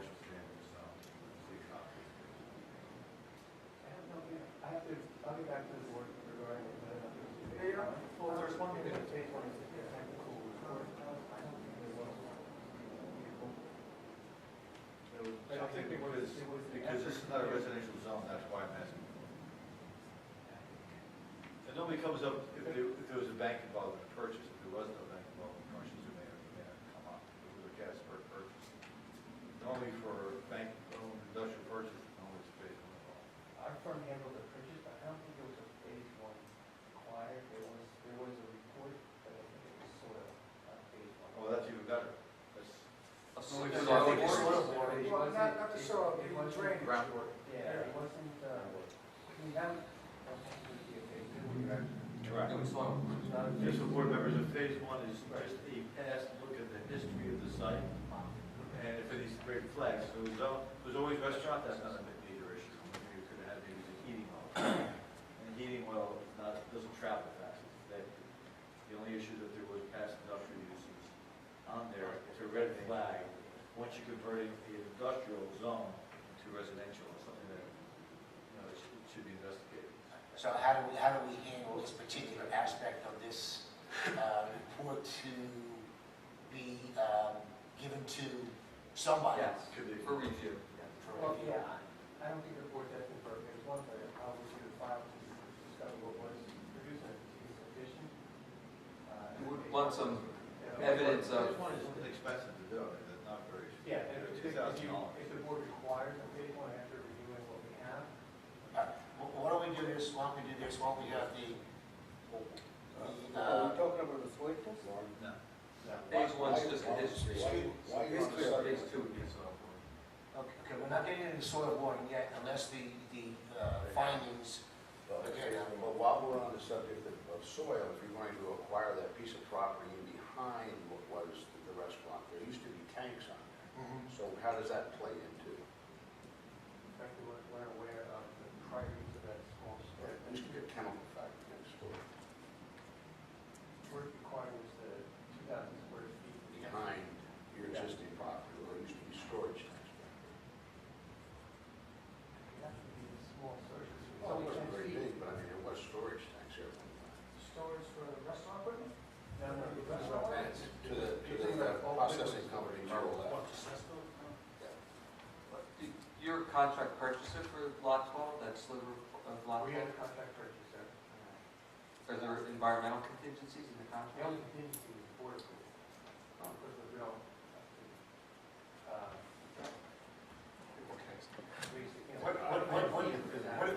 what do we need to have in this resolution to get something to, I think we should do phase one. phase one? We could do a phase one on it, get the results to, and phase one would include at least the portion that we described as the minor subdivision. And Yes. if there's something in the phase one report, we may ask for phase two. Based on right, the findings based, of phase based on the one. findings of that. Okay, And then also it'd be better, it would behoove the applicant to do that, so in case we started a multi-million-dollar project, if something comes up in the future, it could So it bankrupt. starts to. You could bankrupt the developer, if you do this as a favor to the developer, if something comes up now, he can address it now. not when there's a half-built structure, and you can't get financing for, or something happens to you roll the financing from the construction loan up to the board. How are we all sitting with this? The applicant can, consent to the request. I'll submit what I have, phase two, phase one is required, we'll do phase one, it'll take a while, but, take several weeks. Well, well. Or you need a month to memorialize any resolution. Right, so again, and if we have to, we can move that on also, with that, but this would be part of the resolution to, move this along. But hopefully it's been asked for a long time. Right, Hopefully and I think it has. Victor, I have a question, like, phase one, how far we can go back? For phase one, it will review the entire records for that property as it exists. The records, it's not a title report. So they're checking to see what the building department. There's a whole registry that phase one must. And it just tells you what was there Yes. back 100 years, if that's what it was. Well, if it still was ever reported. that Well, would- but again, that's where There's a registry. phase two might come in, if in fact you see something. So we're trying to cover all bases here for everybody protection. That helps you when you go for your financing, every time I've been involved in industrial. Yeah. That flips to residential, if you want to see something. The major issue, no, not major issue, you know, the issue I brought up originally was, that the zone doesn't list residential as a permitted use. Technically, it lists retail uses as a permitted use. So my interpretation is that since it's not listed as a permitted use, it's listed as permitted on a second floor, but not on a first floor. So I come to the conclusion that really, since it's, if it was zoned, residential uses, if it was a permitted use, listed as a permitted use, but not listed as a permitted use, it's listed in another section as a permitted use on the second floor. So everything associated with this project is residential. There's nothing retail or commercial about it. Since the primary use is residential, but residential is only permitted on a second floor, that's where maybe my conclusion that I felt it was a D variance. Now, this board can interpret that, and the attorney, you know, I feel either way. I mean, it's kind of a tough thing to interpret, you know? Well, the other issue, where's Mr. Placino, we do have, there's a general ordinance that says whatever is not specifically permitted is prohibited. If it's not listed as a permitted use, it's deemed prohibited. Yes. But it is listed as a permitted use on upper floors. So it's kind of a weird application. What is the lower floor then? It's parking, which is accessory to residential. Or it's elevator accessory. But also there's a lobby. A lot of accessory to residential. So, I mean, I feel either way. I mean, it's a little ambiguous in the ordinance. We're kind of quiet, silent on the issue. More than ambiguous, a little silent on the issue. What is, well, I made the interpretation that The building's on the side of it, I mean, you have a residence, a house, you have an apartment. on the, yeah, but that, an apartment next door? Yeah, there's a house next door. There's a house next door. But I didn't base my findings on that, I just based it on the reading of the ordinance. Well, So I was so struck, but, you know, I really, this is why I based my letter the way I have. I mean, it's one or the other, you know? It could be taken both ways. It can be taken both ways, yes. But, you know, but it also says that residencies can only be on the upper floor, so this is on the second floor, so I. So, you know, but I wrote my letter such a fashion as a D variance. I wouldn't mind polling the board, considering, you know, the interpretation of that. I took the conservative route in my interpretation. The attorney has since been kind and rescheduled and felt that, you know, we can go either way. I feel we can go either way. But, yeah, it's, you know, sometimes when it's not specifically permitted and all the accessory uses are on the first floor, and once we make that interpretation, now every, in this zone, everybody can come in with the same thing, permitted as of right. And it might be something to our benefit at that particular, you know. Once you make this determination, anybody who comes in After that. for the apartment complex, is all now permitted as of right application. And they wouldn't need a two-thirds vote of the Board of Adjustment, they would just need a majority of the planning board. So that's the difference, you know, that you interpret there. This is the first time we've encountered this way. Right. My letter's written that way, but again, I feel it can be interpreted either way. I don't mind it being interpreted, I don't take it personally. Some letters do. I think there's a couple things that make to characterize it.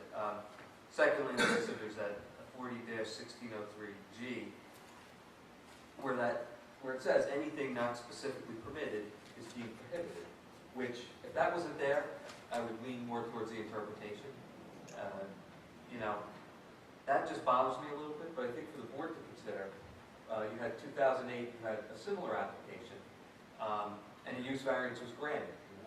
So, you know, if it is a use variance, I don't see it, right, Victor, I see it more as a minimal type of granting of a use variance as opposed to major. Correct. Yeah, major. I agree 100%. Where I like what this applicant has done, and Jim Guerra and the architect, they didn't come in, we don't limit the amount of retail you can have on the first floor. Not limited.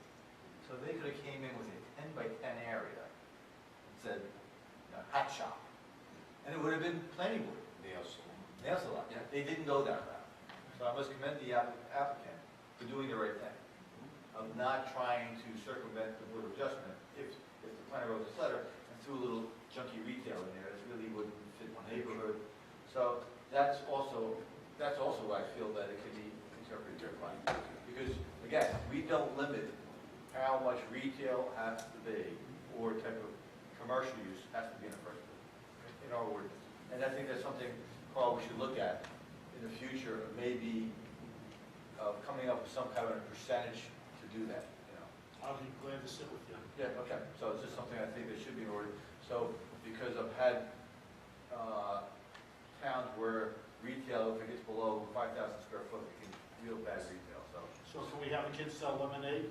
That'd be retail, and that would be retail at this time, so that's what, and they didn't go that route. Okay. And that's it, those are my. Okay, so we have more comments. Open to the board for any questions that they might have of the applicant. I just wanted to ask a question. If there is a sprinkler system, you said in this? Yes. Now, at the rear of the building, where the patio area is, that would be, people could, I guess, barbecue, whatever it is, or is that, would be? Yeah, that's what the applicant had a moment. I was looking to do something like a common area. Right. Not so much as, you know,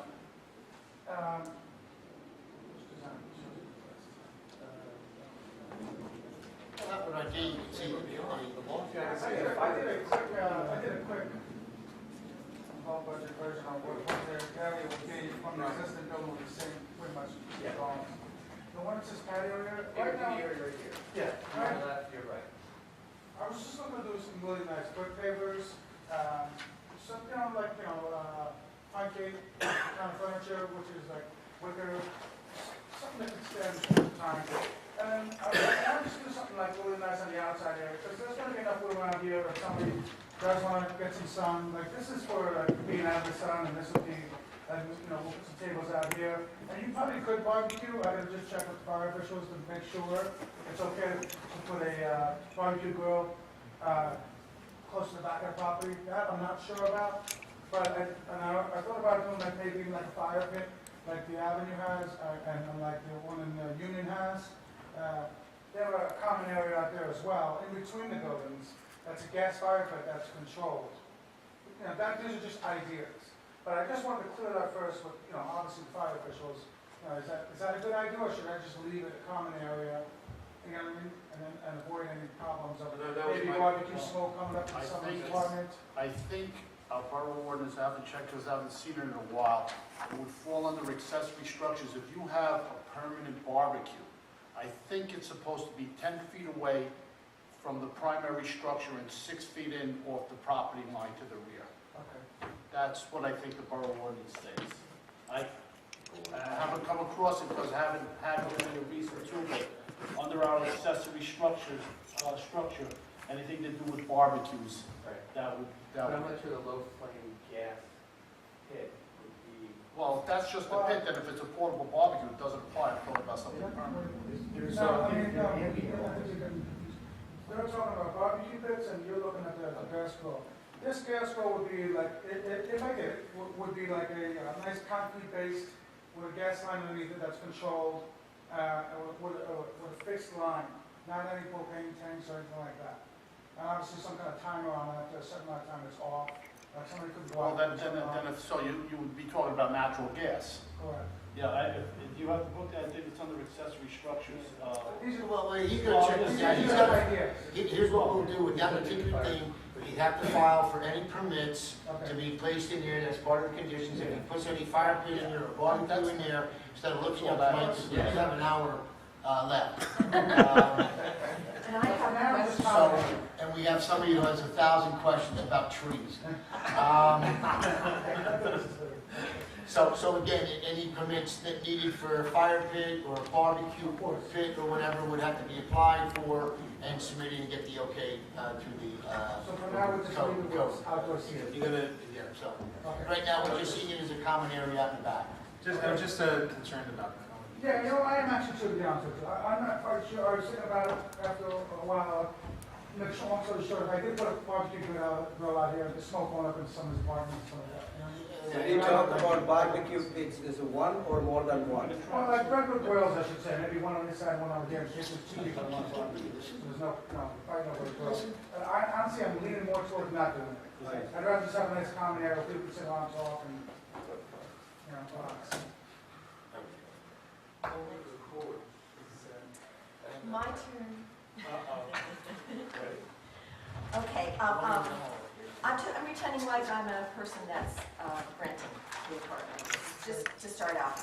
If I have an apartment unit that's in the back of the building, do I park in the back and then walk up the stairs to get to my apartment? Is that how, or do I have to come all the way to the front and come up? It depends, if you're able to climb the stairs and go upstairs, take the stairs. If you're someone that, wants to take the elevator, then you would walk to the elevator. How many cases of beer is there? What? How many cases of beer? Yeah, that's right. One can take the stairs during the... Sir, is there assigned parking for each apartment? Yeah, each apartment will have 2 parking spots. I see people that So are... it's assigned to that specific apartment? Yeah. Okay, let's go into the apartment. In the apartment now, Can't have trees. I walk into my apartment and I see that there's the kitchen and there's 3 different closets, that's cool. I see the handicapped accessible bathroom that you have to go through the closet to get to from the master bedroom. I see that. I see the second bathroom that is off of the den, and I see that the den could be a 3rd bedroom. No, you know why? We did away with the windows and there's no doorways. I saw that. And they would be excluding the lease. Right. There's no 3rd bedroom. Okay. Okay, that's, okay, well, good, we're just zipping off here. You don't have a problem stipulating if that's in the resolution. I don't want that. Right. Okay, that's a, It'll be in my lease. Yeah, absolutely. But it'll be in I'm sorry. resolution also. And I'm sorry, did you want to say New something? Jersey is a pro-tenant state. The board might be familiar with. The prohibition would be included in the lease. It may take some time to actually enforce that prohibition in Superior Court. Landlord tenant. Whatever all that means. it's going to be representation that. I'm going to picture that's 2 bedrooms old. That's, Okay, in your lease, you could specify that cannot be used as a bedroom, right? Okay, let's see. Okay, now let's go outside, and I'm in front of the building, and I'm a visitor, and I'm coming to visit, and I bring my car. Where do I park? This is secured private parking for tenants only. You have to So park where do visitors park? No visitors parking. So I live in this building, and I cannot have visitors come and visit me because there's no place for them to park. If you have 2 spots and you're only using one at a time, then you can buzz them in if you want to do that. But as far as, But like if I want to have a party and I want people to come, there's no place for people to this park. is to give you a sense of security. This whole place is going to be completely secure. Just to me, as a renter, that would not be positive. Well, people park on the street at your house. Well, no, that's my question. Where are you allowed to park on Westfield Avenue? Yeah, sure. You are? Okay. Okay. Well, I didn't know that. I thought because it was a state road that. No, I have property 2 blocks over, and people always park on the street. Oh, okay. That solves that problem. What is immediately across the street from this building? There's no little smoke shop. I mean, I'm trying to. Smoke shop, or cigar shop, or smoke, you can say. What's on either side of the smoke shop? It used to be a salon taking over or something like that. Oh, gotcha. Okay, I now know where I'm talking about. Okay, so wait a minute, that goes that. Because my thinking was, the way you were saying that upscale luxury apartment, and I'm thinking, it wasn't until Mr. Burnett testified that I kind of started to get the pictures, because upscale apartments is not what Roselle Park is known for. And so, well, I mean, and that's I'm the not thing. getting Cranford's prices, but I'm getting more than what the apartments in Roselle Park are getting, for sure. And that's what I liked about, I'm getting to the positive, but before I get to my last thing. So I like the idea that it's the beginning of regentrification and that there's hopefully an incentive for us to get that whole area to become something like this, so that's cool. Oh, I don't know how to say it. Okay. We only got an hour. Is the ghost still there? No, he left last week, I think. So this property has a history I saw that episode, of yeah. having a ghost. Yeah. And I just wondered if when the building burned down, the ghost decided to leave, or what the deal was.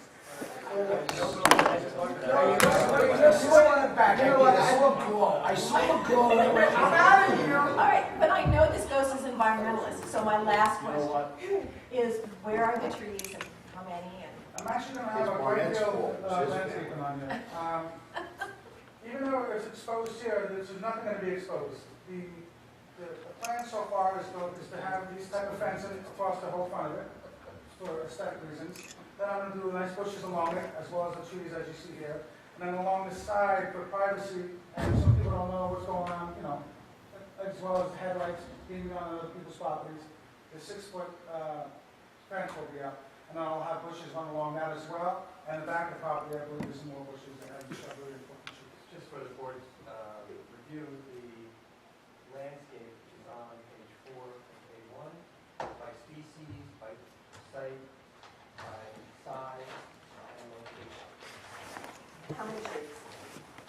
How many which kind? Total trees.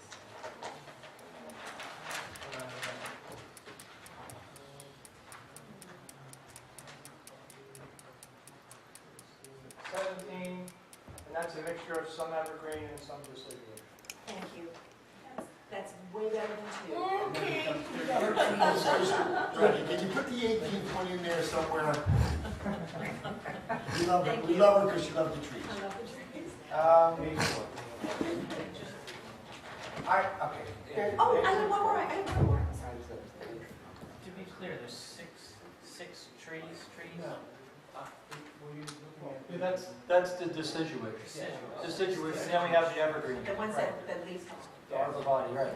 But the other last thing is does the bus line stop close to that, Right in front of to New you. So York? the entire property will be no parking, and I'm assuming that the bus stop will be right on. So you can get a bus to New York. So you can attract the Oh, digs. yeah, that's why this is a great project. Okay, thank you. I just have one question. The height of the garage, again, was, what did you say it was? The exact height, what's the height of the garage? Clearance for... The garage door itself, or the The interior? garage, in other words, if you have the refuse, I mean, the garbage, Well, a garbage truck does not drive No, through no, the building. yeah. No, That that's is not. That's brought out. It's going to be street oh, service. it's street service? Yes, yes. Yeah. Well, I'm saying- In Oh, the heavy-duty little cans, it's a nicer, if you do dumpsters, it attracts rodents and whatnot, I don't want to do that. okay. I've seen a couple other projects similar to this one, and that's what they do, and it works.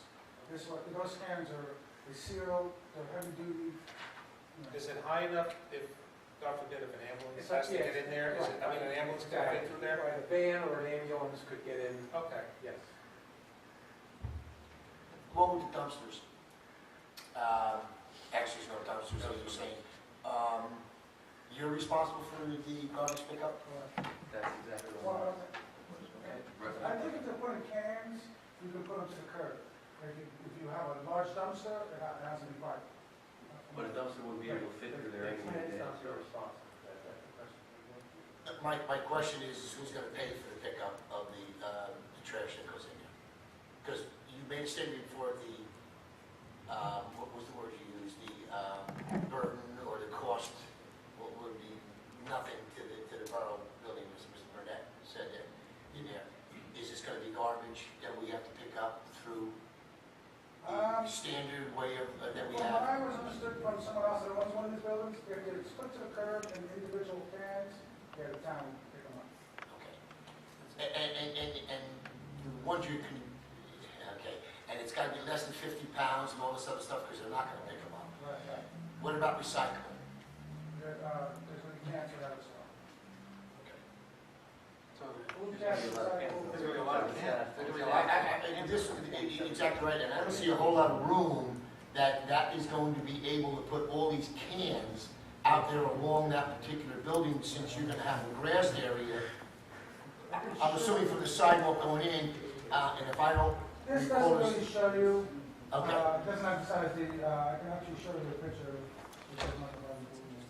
Well, that's right, Dominic. I'm just, my concern is the number of cans with 27 apartments. What's shown here, it's not here, but that's where it should all be. You know, this side or that side, but it'll be here. There'll be a fence here, and then we'll have like the tall bushes along the fence, and then you bring the garbage cans around. I'm going from an existing project already, that I'm Right, copying from. okay. And the cans will be hidden away from pedestrians and the tenants. I'm not concerned about that particular Plenty of point. room right here, yeah. My point is that on Tuesday or Thursday, when the garbage is picked up, how many cans will you have out there on Westfield Avenue? Yeah. That's my point. The guy, Laney's building, how many cans does he have, do you know? It was like 6 or 8? That refuse area is quite large. Very large. Again, but our garbage men, okay, that pick up our garbage in the town, do not go on people's property. So again, you have to take it from point A, okay, and move it to point B. Yeah. Now that point B is what location in there, I know the exact place this is. I don't know how much room you have from the curb to the sidewalk, or from the sidewalk to an area, okay, because you all know that on that street, you have a 15-foot right-of-way going down the whole stretch down there, okay? So in that 15 foot, you have a 4-foot sidewalk, or even larger, and some wide. Now, where do these 8, 10 garbage cans gonna go at that particular time? It's all I'm reading, because it's gonna look like a total eyesore, okay, of all these things here, or, you know, being knocked over. And then along with that is that who's gonna put it out there, and because my question is there gonna be a super on site? Or is it Someone in charge of the building. somebody in charge of the building? Okay, so that helps, because they would be responsible for that. That job would be, obviously. Okay, I'm not trying to, I'm just looking at the number of cans that would be out there. And I know the dumpster is a lot, but at least the dumpster comes in and the guy picks it up and dumps it in there. What I'm picturing is those full-size garbage cans. That's correct, no, They're right. the new ones that the trucks grab themselves. Is the one like Cranford uses, because they're not gonna pick them up, that's my concern. Well, I'll check into that. Okay, because they only pick up, they won't pick up anything over 50 pounds with that. And if they're, 32-gallon pail. huh? I think it's a 32-gallon pail. Okay, which comes in. So again, my point is the one that the private collector in Cranford, I only use Cranford because I know they have private over there, there are huge garbage cans that they use with the lids on it and the wheels on it and everything else, that our disposal pickup people aren't gonna pick them up. So my concern is that if we had them large ones, you might have 8, now you can only go to 32-gallon, and you might have 12. That's what I'm trying to see, you know what I'm saying? Okay, I'm just concerned about how it's gonna look for all of this in here, for the aesthetics. It's a beautiful looking building. Yeah. I'm just looking at it 2 days a week, it's gonna look like heck. But he also doesn't want garbage cans laying all over the front if it's an upper scale building. No, I'm just, no, you're right, I mean, I'm just, you know. If you have bigger ones that are durable and nicer, they don't want to bend or broke. The bigger ones. I think that's something you have to look into. I'm not going to be putting it part of my suggestion in the resolution, but I think that's something you might have to look into on how you're going to work that out. I mean, the way I look at it, if the town doesn't pick it up, I'll just hire somebody. I'm not even going to that point. I'm just trying to bring up points of how it's going to look at that particular point. With 27 apartments, with 2 people in the apartments, and somebody throws a party and you have these extra, you have the recyclables, I just think it becomes a lot of trash. Now, I don't know how early in the morning the trash gets picked up. Well, I don't know what Westfield Avenue what Yeah, I don't happens know. either, so again, it might sit out there all day long. Or it might get picked up early in the morning. Or whatever it might be, I just think that's something. All I'm saying, Dominic, is that I'm looking at something that might not look pleasingly aesthetic, okay, with a high end. Like 20 garbage cans out? No, that's not good. Well, that was the concern. That's what it is, okay. The utility room that I saw there before, now, you're gonna have in that, or for that vestibule, you're gonna have a utility room, you have your gas, your water meter, your electric, your AC. It looked kind of small, and again, I apologize, but I didn't look at the size of the room that's gonna be there. But if I just look at the rendering that you have on that particular thing there, it's right there in the left-hand corner, down at the bottom. Yeah, I mean, there's a whole lot of. All that goes inside would be the water and gas and the meters that are on the outside. Okay, but you need to have units. If you're having 27 apartments, it's going to be one single meter feeding all gas. No, individual meters, individual meters, electric and gas. For 32 years, I worked for Elizabethtown Gas Company, so I know what kind of room you need for meters. Meters on the outside. That's correct, they're going to be outside, which is another thing. But they still have to go in, and they have to go up and feed each apartment. You also have to have in there, you have to have electric panels in there. For air conditioning, all that stuff. Just saying it, room looks a little small to me. Designed and built to meet all construction codes. Okay, Absolutely. okay. I actually looked at a building a month ago for this exact plans, and it's done. I even have pictures on my phone that I can email you guys later, that all to specs. Fire suppression system, everything. Continuing that, where are the condensers going? 27 condensers. On the side of the building. No. No? Basically, what's not shown on, even on the cabinet drawings will show them, but there'll be systems in each apartment that are self-contained for heating and cooling. They'll come out the walls, what you say. Okay. For heating and air conditioning, they'll be like heat pumps. Yes, Okay. you'll be able to reverse it. Okay. How much are you going to charge to rent an apartment? How much are you going to charge to rent an apartment? That's up in there now, between 1,900 to 2,300. Each unit will have a separate mailbox, I'm assuming it would be in that vestibule type thing in there? In the lobby. In the lobby area? Okay. 10 pounds of poo-poo in a 5-pound bag? The other thing, low-income apartments. Now, what is the ruling? Yeah, I was going to address that, Chairman. Okay, I'll let you address it, but I gotta do. Okay, you answered it just to reaffirm that you said that if I go to visit a tenant, and they'll know who I am, and they can buzz me in. They don't have to come down from the 3rd floor coming down and let me in. Each apartment has, on those streets, there's a camera system. No, I just, yes or no? No problem. I mean, we're getting closer, and I don't want to be the one to hold everything up here. I think that's all I have. Counselor? Yes, Chairman, as we know, the Mount Laurel litigation and regulatory matters still continue. It's in a state of flux. Right now, there are no rules in place. The borough does have an affordable housing plan, but since COA right now hasn't met in years, there's nothing that's required as of this point. But speaking with Michael Jaziniak from Serenity Associates, if there's any applicable requirements, that's going to be a condition in the resolution because we have no control over that. But we can't thwart anything that comes down from Trenton, any ruling. The other thing is that there is the development fee which is in place and the ordinance is valid and on the books. So the applicant would have to comply with that. If there's nothing that changes with the affordable housing, so be it. If something comes down, that's beyond our control. We have nothing we can do with it, but we can't circumvent any laws or regulations that come down regarding affordable housing. So that's the way that the Fair Housing Council and I decided to address it, not to require them with anything, as part of the application, but if something does come up, they would have to meet the requirements. The other thing, Victor, this wasn't in the redevelopment zone, was it? There was no redevelopment zone? No. I don't believe it is, because the other thing is that in certain redevelopment zones in the borough, there are affordable housing requirements, so we don't find that applicable regarding redevelopment zone. But unfortunately, there has to be a condition to address that. I don't want to get tied down the issue about providing means in the affordable housing program that we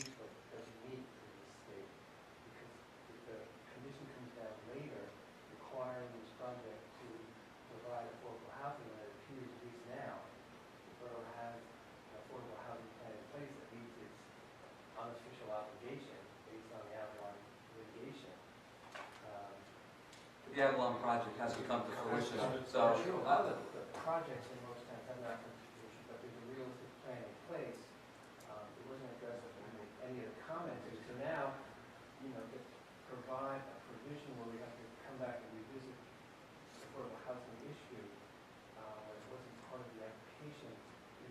The developer could have proposed, greater density and worked out its obligation by consent. But to have it done like ex post facto seems to be pretty unfair. But again, we don't have control over what's going on, and But the requirement isn't in place today. And it's something we could have perhaps reached an agreement on, but to do it, let's say, perhaps the appeal is heard. The governor is directed by the Supreme Court now to require council to meet, and again, the council meets, but doesn't do anything. How long do we hang this project with that condition? Maybe something that expires in a year. Today, there's nothing in place. Tomorrow, there's nothing in place. but we don't control the state legislature and COA, which can impose things. And However, it's usually done on projects that are on and the approvals are before the board. It's usually not done something that is already in place. Presumably, the project could be in place, it could be fully rented, there could be lease agreements. And then there could be perhaps a letter that comes from now and says, council met, the borough is under a new affordable housing obligation, and you're now part of it. That's the issue. We may be fully rented, and this board determines that based on a new set of criteria, this project is now part of the borough's obligation to meet affordable housing goals. That's an issue that I don't know if we get to today, or even tomorrow. I understand the board's concern, obviously I understand council's concern, but how far does that interest spring? well, and that's the thing, is that it's not known to us right now, and we have no control over it. But What is the fee structure? COA fee? I want to speak out of turn. I thought my position was 1%, but I'm not sure. What's that? I thought you said 1%, but I'm not sure. It's in the ordinance book. I don't have it. And it goes towards what? Municipality doing a future COA project? Yeah, so rehabs. Right. Because technically, a lot of towns I use, we default to round 2. Round 3 was thrown out, so a lot of towns I represent, we default to round 2. With their growth share, every 9th unit would have to be a COA unit.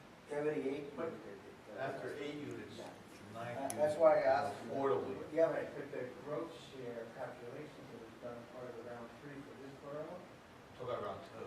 I understand, but the calculations were revisited or revised with the Avalon litigation.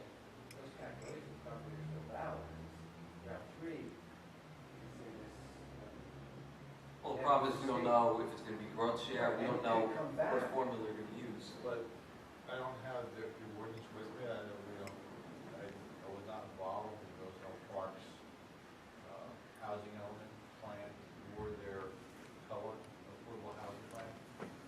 But there's already a fee attached to the COA, to your project. That fee is supposed to go to create new housing.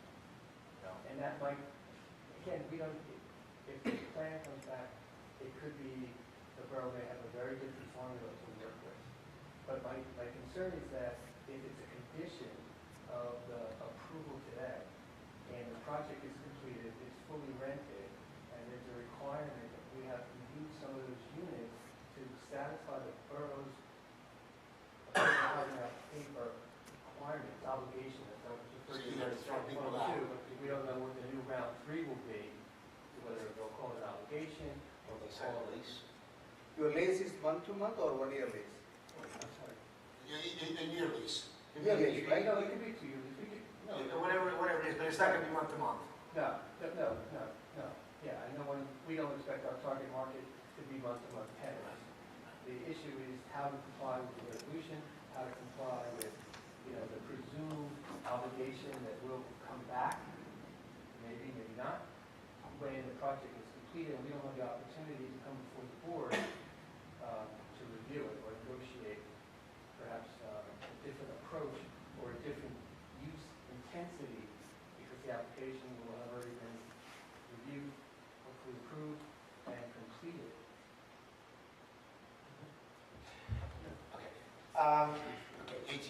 I'm just trying to keep everybody on time here, you know, so, and I'm not trying to cut anybody short.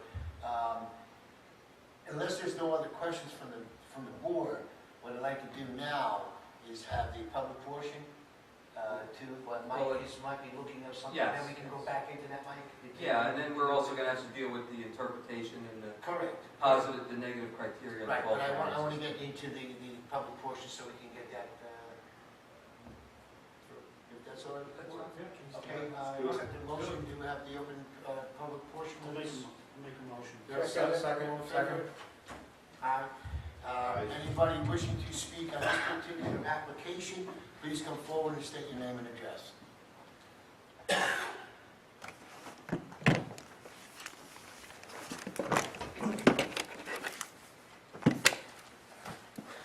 Accept the motion to, no. Yeah.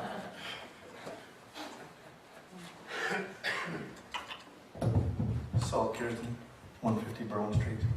I asked these questions without prejudice just to get information on the record. I recall with another development, there was a question regarding the sewage or the impact on the sewer system. Is that applicable in this? And if it was that addressed? I'll just read the questions, actually. I'll do a J today. In case of a fire, again, I'm referring to the other development. There's a lot of questions of the reach, access. Okay, there was a lot, okay. And I'm just putting these questions on the record. No, I understand. How will, if there is, heaven forbid, an incident where the fire department needs to be called, and how will they reach upper stories? Police, I guess, will they be given access to gain entry through the front if it's, I try to pay attention to that part, if it's a locked or a gated community. And I guess just also for the record, how many, is it going to be single, studio, and I guess 2 bedrooms is the maximum? All two bedrooms. Oh, they're all 2 bedrooms. They're all 2 bedrooms. Right, all 2 bedrooms. Thank you very much. Okay. Good point about the police. I think it would have to be something worked out with the, You put a knock box. Put a box put on the front of the building that the fire department has a key to. And I don't even, a landlord would not even have that key. A little metal box that goes next to your front door on the outside of the building. Fire department has that key. They open that key, and that's in there are keys to the whole building. So it's the front door. No, I understand. I guess my point comes out to is I don't think that a resident or a tenant in that building wants to have a policeman come there, have to open up a lockbox, take a key and run in there. They want to be able to I get think into the the building. building have that key. I think it's just the fire department have that key. Okay, so again, the fire department comes after the fact, because the police department's the first one on site, correct? Yeah, that's how it works. They're on call 24/7. So you have a police department riding around, so you need somebody, if there was to get there, if somebody was having a heart attack or somebody couldn't breathe, to be able to get in that building, okay, to get to that apartment that the person is living into. That box does both police and fire. Oh, okay, but again, by the time that police has to take a key, open up a lockbox, get another set of keys, and run to that apartment because he's not going to be familiar with that box I think because... it's just all master key, from what I saw. Yeah, but I would assume that someone called the police department. That's how they would know about the event. Okay, Right. and you can tell me all you want to, but if I'm the one there, let me finish. I'm the one in my apartment, okay, worrying about my husband or wife, okay, laid out on the floor. I'll be damned if I'm gonna be going downstairs to let you in, or worrying about buzzing you in when I need some You help. don't need to go down. Mr. Glenn explained that in each apartment, there's a video camera, and you electronically open the front door. I still think something has to be worked out with the police department, okay, to have access to the building, okay, for the protection of anybody in that building. okay? I don't know about you, but I've had where I've had to call and wait for an ambulance to come.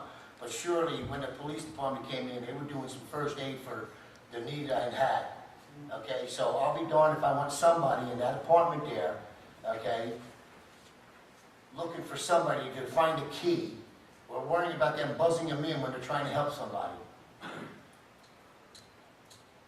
So I think we ought to look at something in there about the police department, the first aid squad. I think it's a master key, just so you know, it's not a bunch of keys.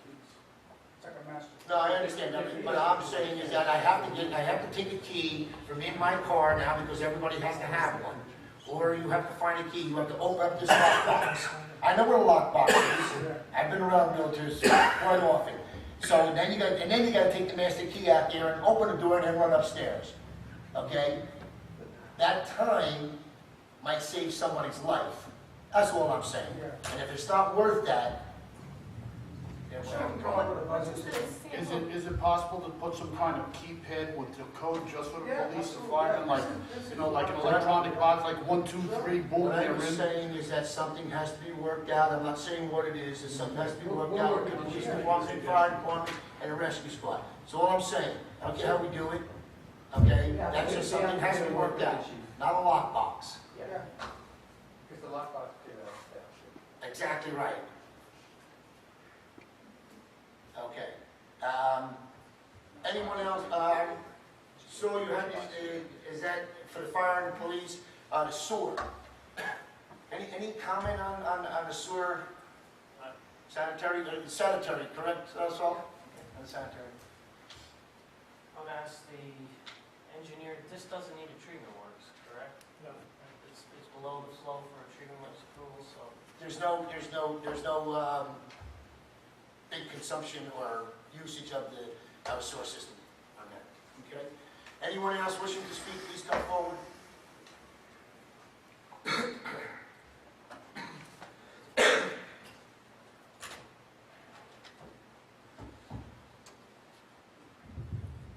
Jacob McCarroll, 612 Sheridan Avenue, Roselle Park. Avalon Bay had a system set up.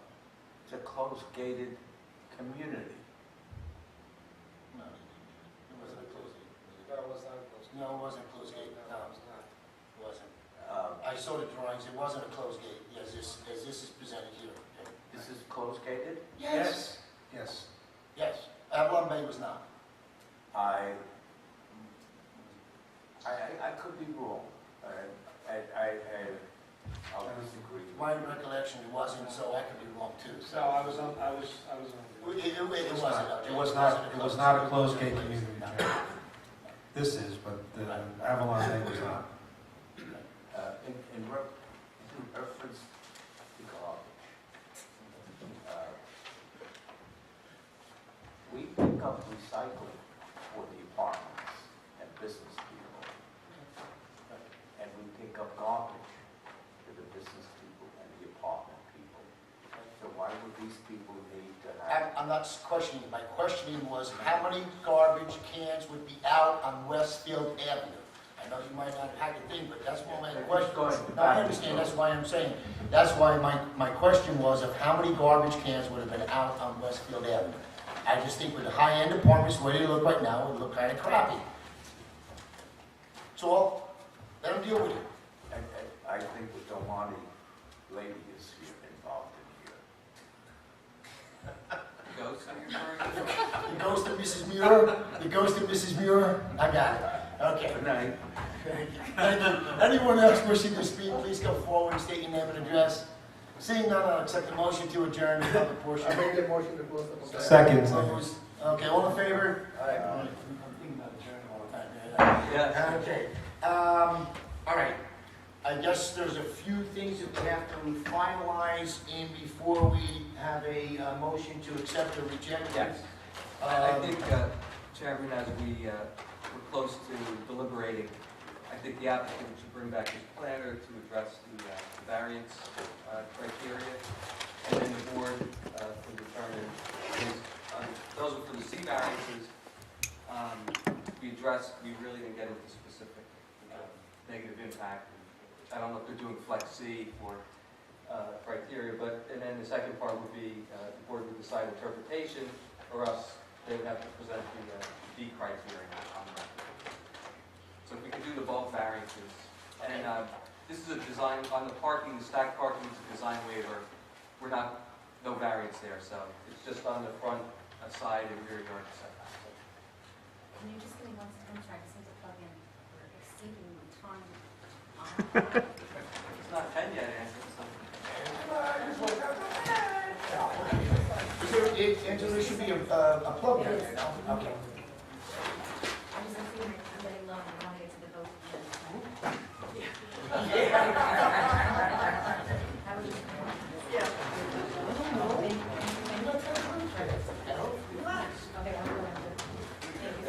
We're gonna get you, right, so.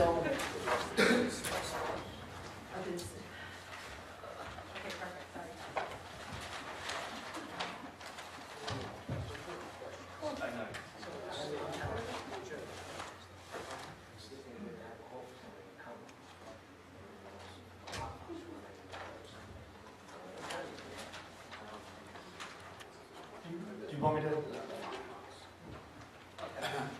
Angela, you good? I'm fine. Okay. With regards to the planning? Let's do the C variance. Right, the bulk variances. The bulk variance. The bulk variances. And I would draw the board's attention to page 3 of A1. There's a legend that describes the specific request.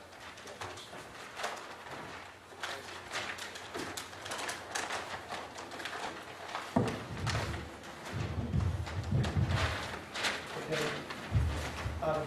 First, we've already described the project and we've heard numerous times tonight about the visual improvement and impact, not only to this site specifically, but the potentially echoing visual enhancement to the area.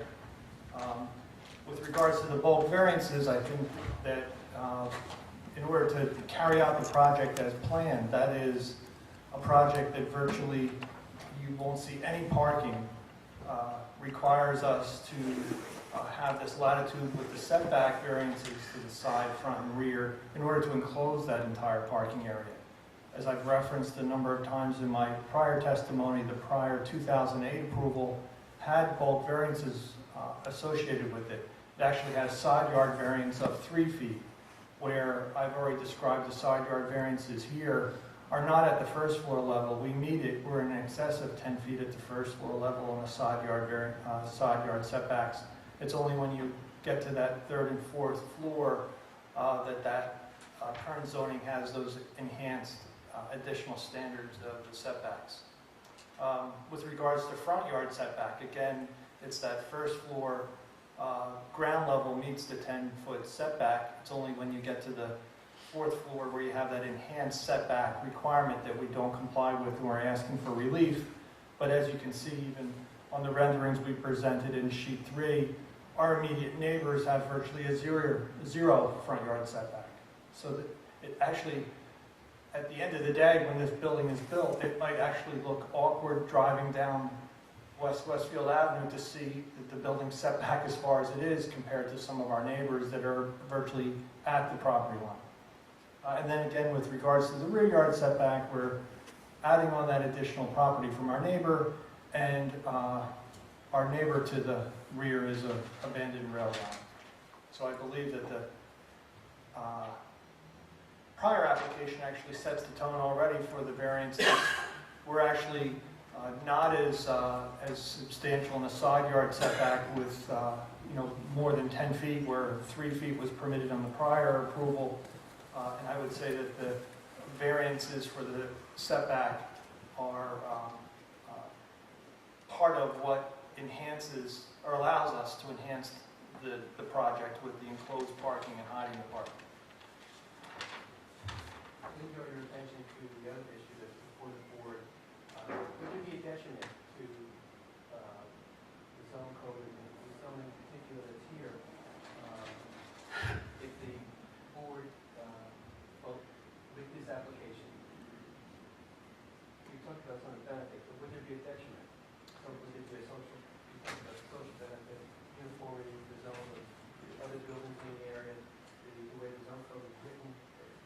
structures, we talked about the economic benefit, legal benefit, would it be a detriment, or rather would there be a benefit, and would that benefit be substantial?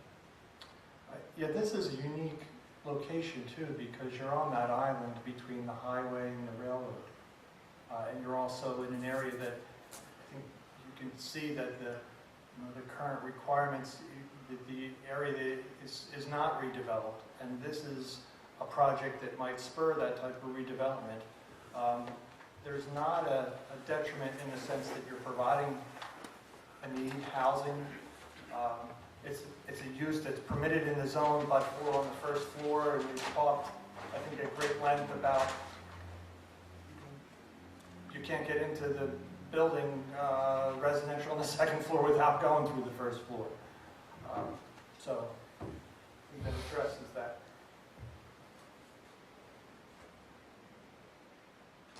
Would it be frankly possible for economic development without the variance being granted? I think what you're seeing now, and I think what you're seeing here is you're seeing, and we've gone through this, and I can go through more of them now. You're seeing that 2008 approval really carried to another level of enhancement. You found, or the board found in 2008, that the zoning criteria, the variance criteria was addressed to the satisfaction of the board. And in this case, we're taking a number of those aspects of that prior approval and enhancing or taking away the potential negatives or not as positive aspects of that. A greater side yard setback. An elimination, I think, of the retail on the first floor, so you don't try to spin the ordinance, as your planner said, to put a little bit of retail on the first floor just so you can get all that residential on the second floor. You go to construction maybe a more costly approach with ground floor parking, and don't ask for that substantial variance of, I'm only going to provide 24 parking spaces where I need 45. Here we're providing the parking that's adequate and required for the project. Your opinion based on your experience, training, and knowledge of the zone, do you think that would not be significant? Correct. Not intrusive? Not an adverse impact to your township master plan or ordinance. The master plan recognizes that this is a unique island, and I think we even heard discussion tonight, not from this side of the dais, but that side of the dais, that there might be some need to even visit the ordinance to address this type of need in this area.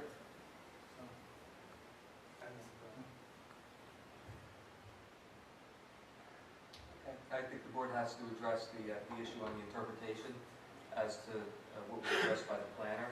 I think Mr. Venegra set out the issue. I also added about that ordinance 40-1603, section G, any use not specifically permitted in a district is deemed prohibited. So the board has to determine on an interpretation if the use variance is required. If not, then that would require the DC criteria be addressed by the planner. They actually started to address some of it, but I would give them the opportunity to further argue their case. So I think the board needs to deliberate on the interpretation. I have a question. Sure. If we decided that the use was okay, but you read us that one sentence that said if it's not okay, then it's would we get into any kind of trouble later with by going against that?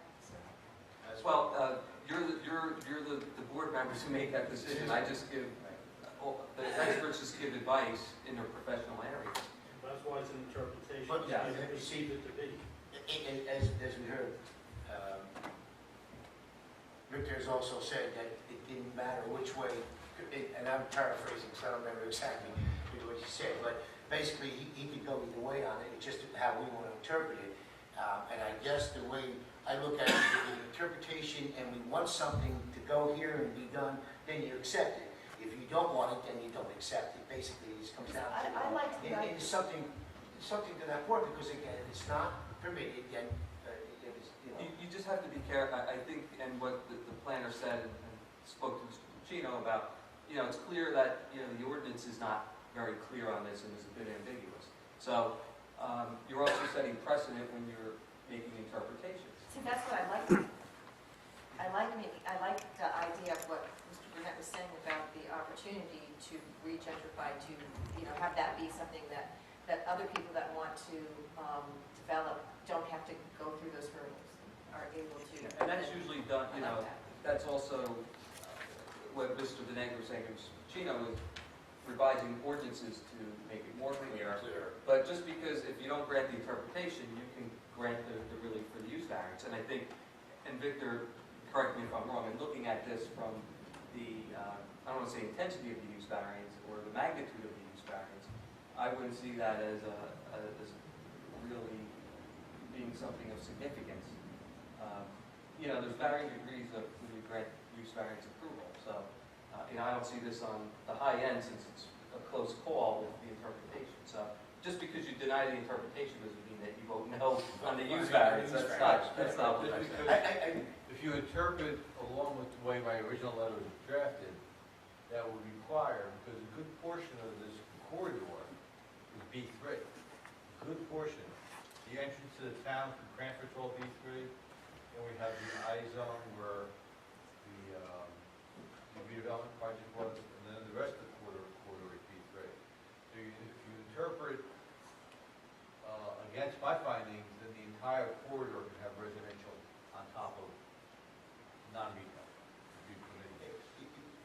So, just so it's kind of in layman's terms, if I look at the area on South Avenue in Cranford, for instance, just for, where they have retail at the bottom and they have apartments above, that's what you're saying, that the whole row of Westfield Avenue, the corridor, That's the way I interpret it. that the corridor could become that particular,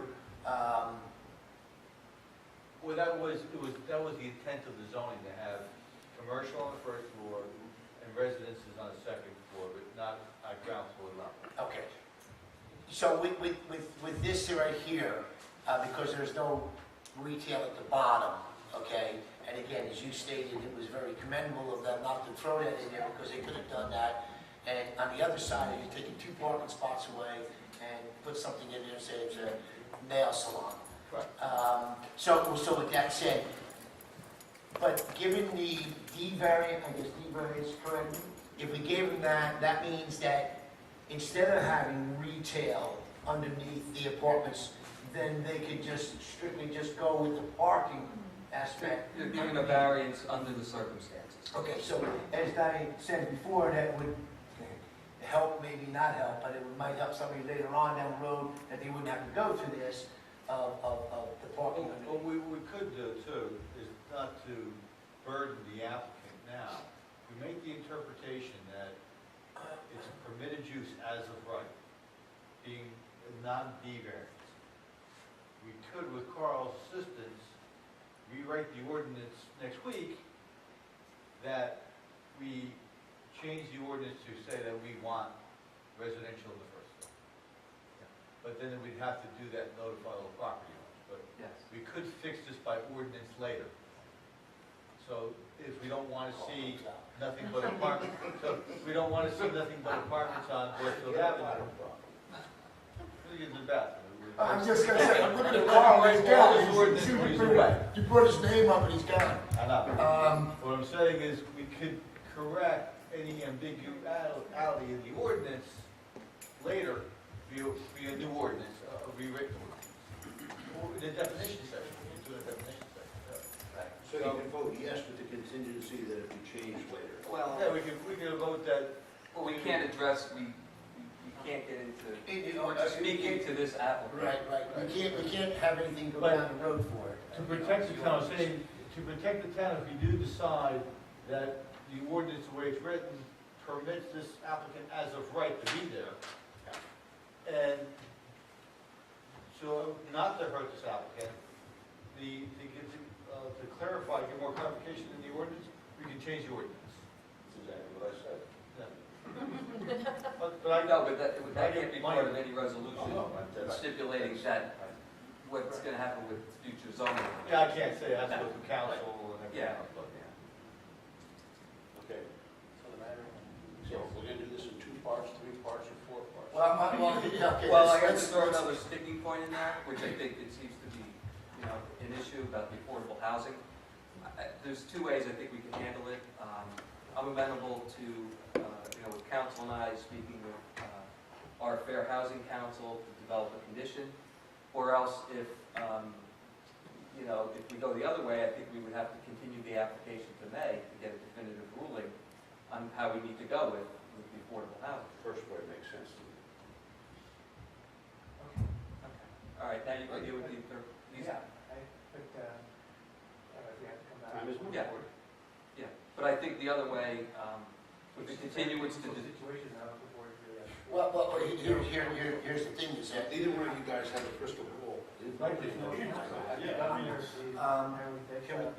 can we handle this in 2 ways? Because I think we have 2 issues that, The interpretation. before we get into the applicant's approval or just denial or whatever it might be, I think we have 2 issues. The first issue is that the interpretation is the first thing. The second, okay, is on how we should proceed. Because I think I got mixed words here or something like that. You're saying it's okay. Well, if we had to come back, we had to come back. And again, let me finish. So I'm going to that aspect, and you said you would come back. But here's my thing: if we do the interpretation, thank you, interpretation, and then move on to how do we want to handle? Okay, just on a vote, basically, on how we want to handle the COA thing. For COA, same thing. Okay, so again, I think that we have to do that, and then we can get into anything after that. Okay, so how do we want to proceed with this thing here? I'll accept the motion to accept the interpretation of having. So moved. Second. I know it's getting close to 10 o'clock, and in about three minutes, I'm going to ask for a little extension with it. But I mean, what I'm saying is, that everybody know we have to word the. Well, we have to determine what the motion is. That's what I'm saying. So We don't it's know either, that. I think that the interpretation is set out, I think Mr. Vinegar has an easy way Yeah, to deal the with it. interpretation would be, the vote would be a yes vote, maybe, that we would consider this a planning board as of right application, that the second floor apartments is a permitted use with no retail on the first floor. That's it. Yeah. And if you agreed with the latter, you would agree with Mr. Vinegar's interpretation in his March 14th letter. So we're Granting the interpretation that it's not permitted and the use variance is required. Okay, So those are your 2 choices. here's what it is, accept the motion to consider whatever we said. Because I can't remember all that we're saying. I'll second it, whatever it is. No, that Permitted is, use, that is permitted use. with no retail requirement. And I apologize, because, I mean, the wording is, you're being pulled, so I apologize if I'm not remembering the wording that we're all coming up with, because these are engineers and Make a professionals. permitted use with no retail on the first floor. Okay, now, I have a motion. I need a second. Second. Okay. I'm sorry. Which one, who's second? I seconded it. Carlin. Okay. Oh, And Alan and Wait, I'm Wait, confused. don't we have, Hold on. I'm sorry, I'm confused. Can we just explain that more? We're only slowly? going on the interpretation, okay, of the applicant, not for the use of it. And what we're saying is that we're saying it is okay to have residential with no, on the second, third, fourth floor, with no retail on the first floor, as it states in the ordinance. And that by doing this, we go along with the letter. That's different from the Okay, letter. different from the letter, that, but now our planner has come up with the wording on this, motion. We just have to motion that. About the interpretation. That's what we're As doing. you stated. Ladies and gentlemen, please, we all have to listen to what we're doing here, okay? We're on just the interpretation right now. That's all we're on. If anybody needs more explanation on it, we'll go that way, okay? But that's what we're on. We're saying that it's okay for the applicant to build apartments, okay, on the second, third, and fourth floor with no retail on the first floor. That's what we're saying. We're okay. We're saying that's okay. That's the motion. It was second. And who moved it in second? Carl? Carl moved. I'll second it. Al second. Okay, so at this point, if there is no comments on it, I'll have the clerk do a roll. All right, time out for a minute. Okay. We're sitting right now as a 7-member board of adjustment. So 1, 2, 3, 4, 5, 6, 7. There's 8, so one of the alternates would not vote. So I don't know Okay. if that's Paul or Jay. Who's on the, Actually, Paul, you're alternate 3, so. yeah. Everybody will vote except for Paul, because the board of adjustment sits as 7 members, so. Yep, okay. Great. You didn't want to vote anyhow, right? Mr. Harms? Yes. Mr. Nitchie? Yes. Mr. Bolchino? Yes. Mrs. Purrs? Yes. Mr. Stevens? Yes. Mr. Costello? Yes. Mr. Robina? Yes. Okay. Motion carries. Okay, now, the second part of this, before we even get into the applicant state, is the... Yeah, I'll frame what Yes, we're looking please. at now. The Board of Adjustments made a determination that the applicant has submitted an application that's permitted use in the zone. So now, the board is will be sitting as a planning board, a 9-member planning board, to make the decision. What you have is a preliminary and final site plan approval, 3 bulk variances, and a minor subdivision approval lot line adjustment. And just one question on that. We're not creating further nonconformity of lot 12, so no variances would be required on that. It's just a lot more. Okay. But it's not creating further nonconformity of that. There's no change. I didn't see any change in the setbacks or anything, correct? Correct. Okay. So you'd be dealing with the 3 bulk variances, actually a design waiver for the stacked parking and the site plan. So the planning board would be making that decision. Okay? So there's a motion to approve or deny. If there's an approval motion, then we would have to outline any conditions. Okay, so at this point, I'll accept the motion to either approve or deny. Oh, wait, before we do that, I understand, but I thought we were talking about the code that we had in the house before. Well, we can confirm if correct, if the applicant, if we needed to adjourn until the May meeting, or if it's amenable as the condition that the council will consult with Mike Jaziniak to come up with language. And council's nodding his head, is that a yes? Is that part of the same motion, or are we going to make that a second one? Well, if he's not agreeable to that, then we would have to continue the application. Everybody's agreeable, he's shaking his head. I would just, Yeah.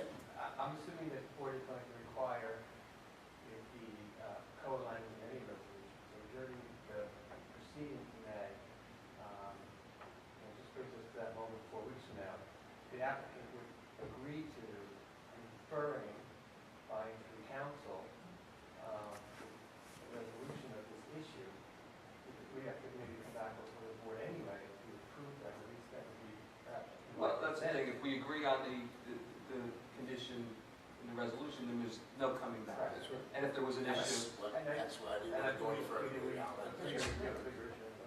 Yeah, so if that's amenable as one of the conditions, then we can proceed with the vote. All right, so that would be the condition. Okay, so we'll proceed with the motion as stated with the condition. So I need a motion to approve or deny the applicant's. Did you make that motion? You made that? No. The motion, I need. I make the motion. Okay. I'll second.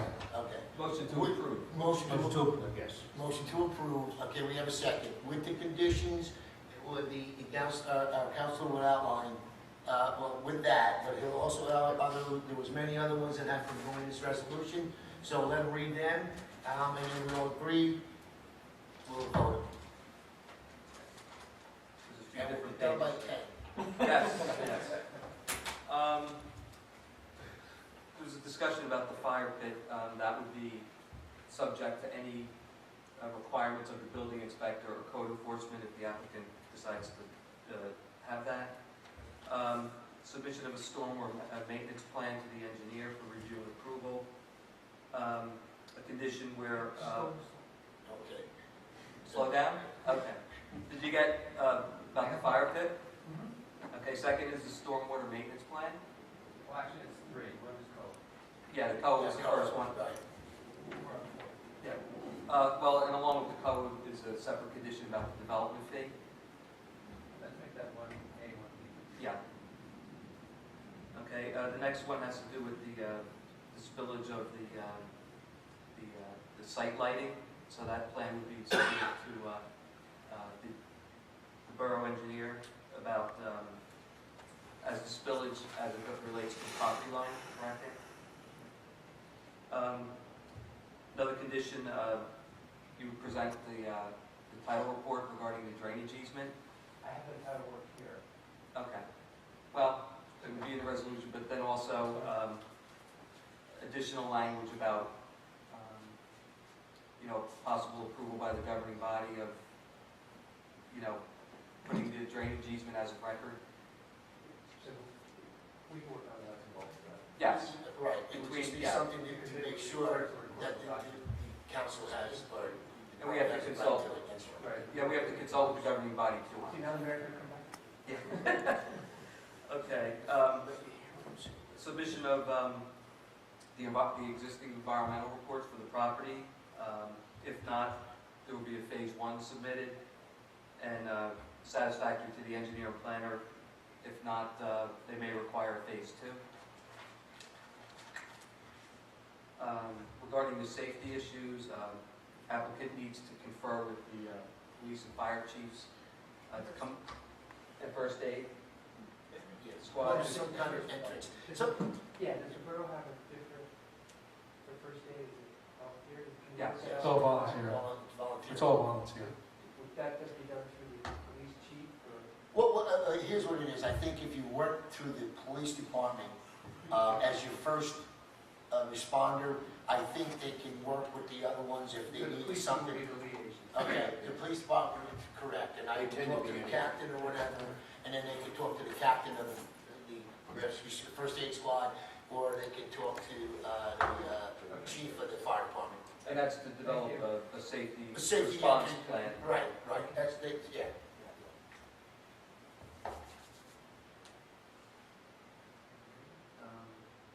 I don't think there was anything with trees in this one. No, they're good.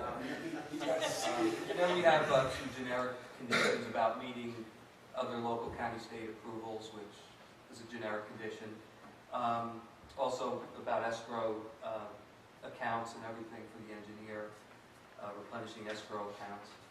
I think that's it. Does anybody have any other thing that we might have forgotten? Like garbage?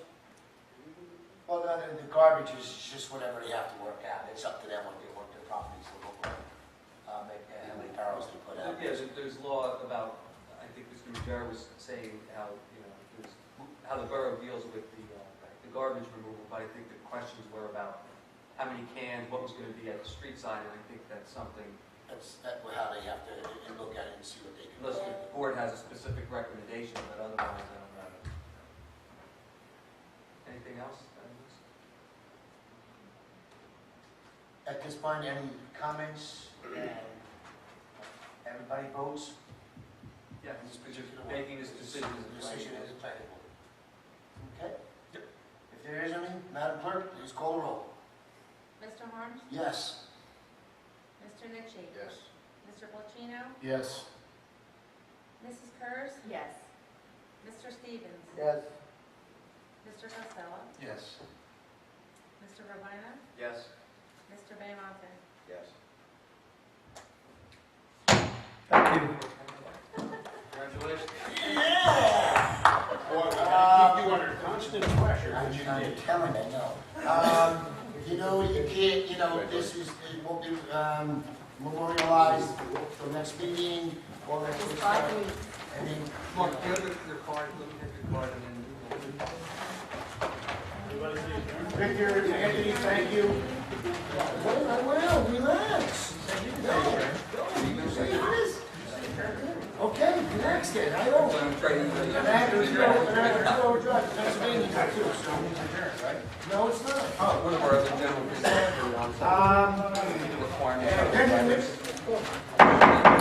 Please have water, please. Yeah, I didn't get it. Thank you. I know you all want to get out of here, so do I. We have no minor subdivisions, bulk variance under pending resolutions, payment of bills, we have none. Next meeting is April 21st.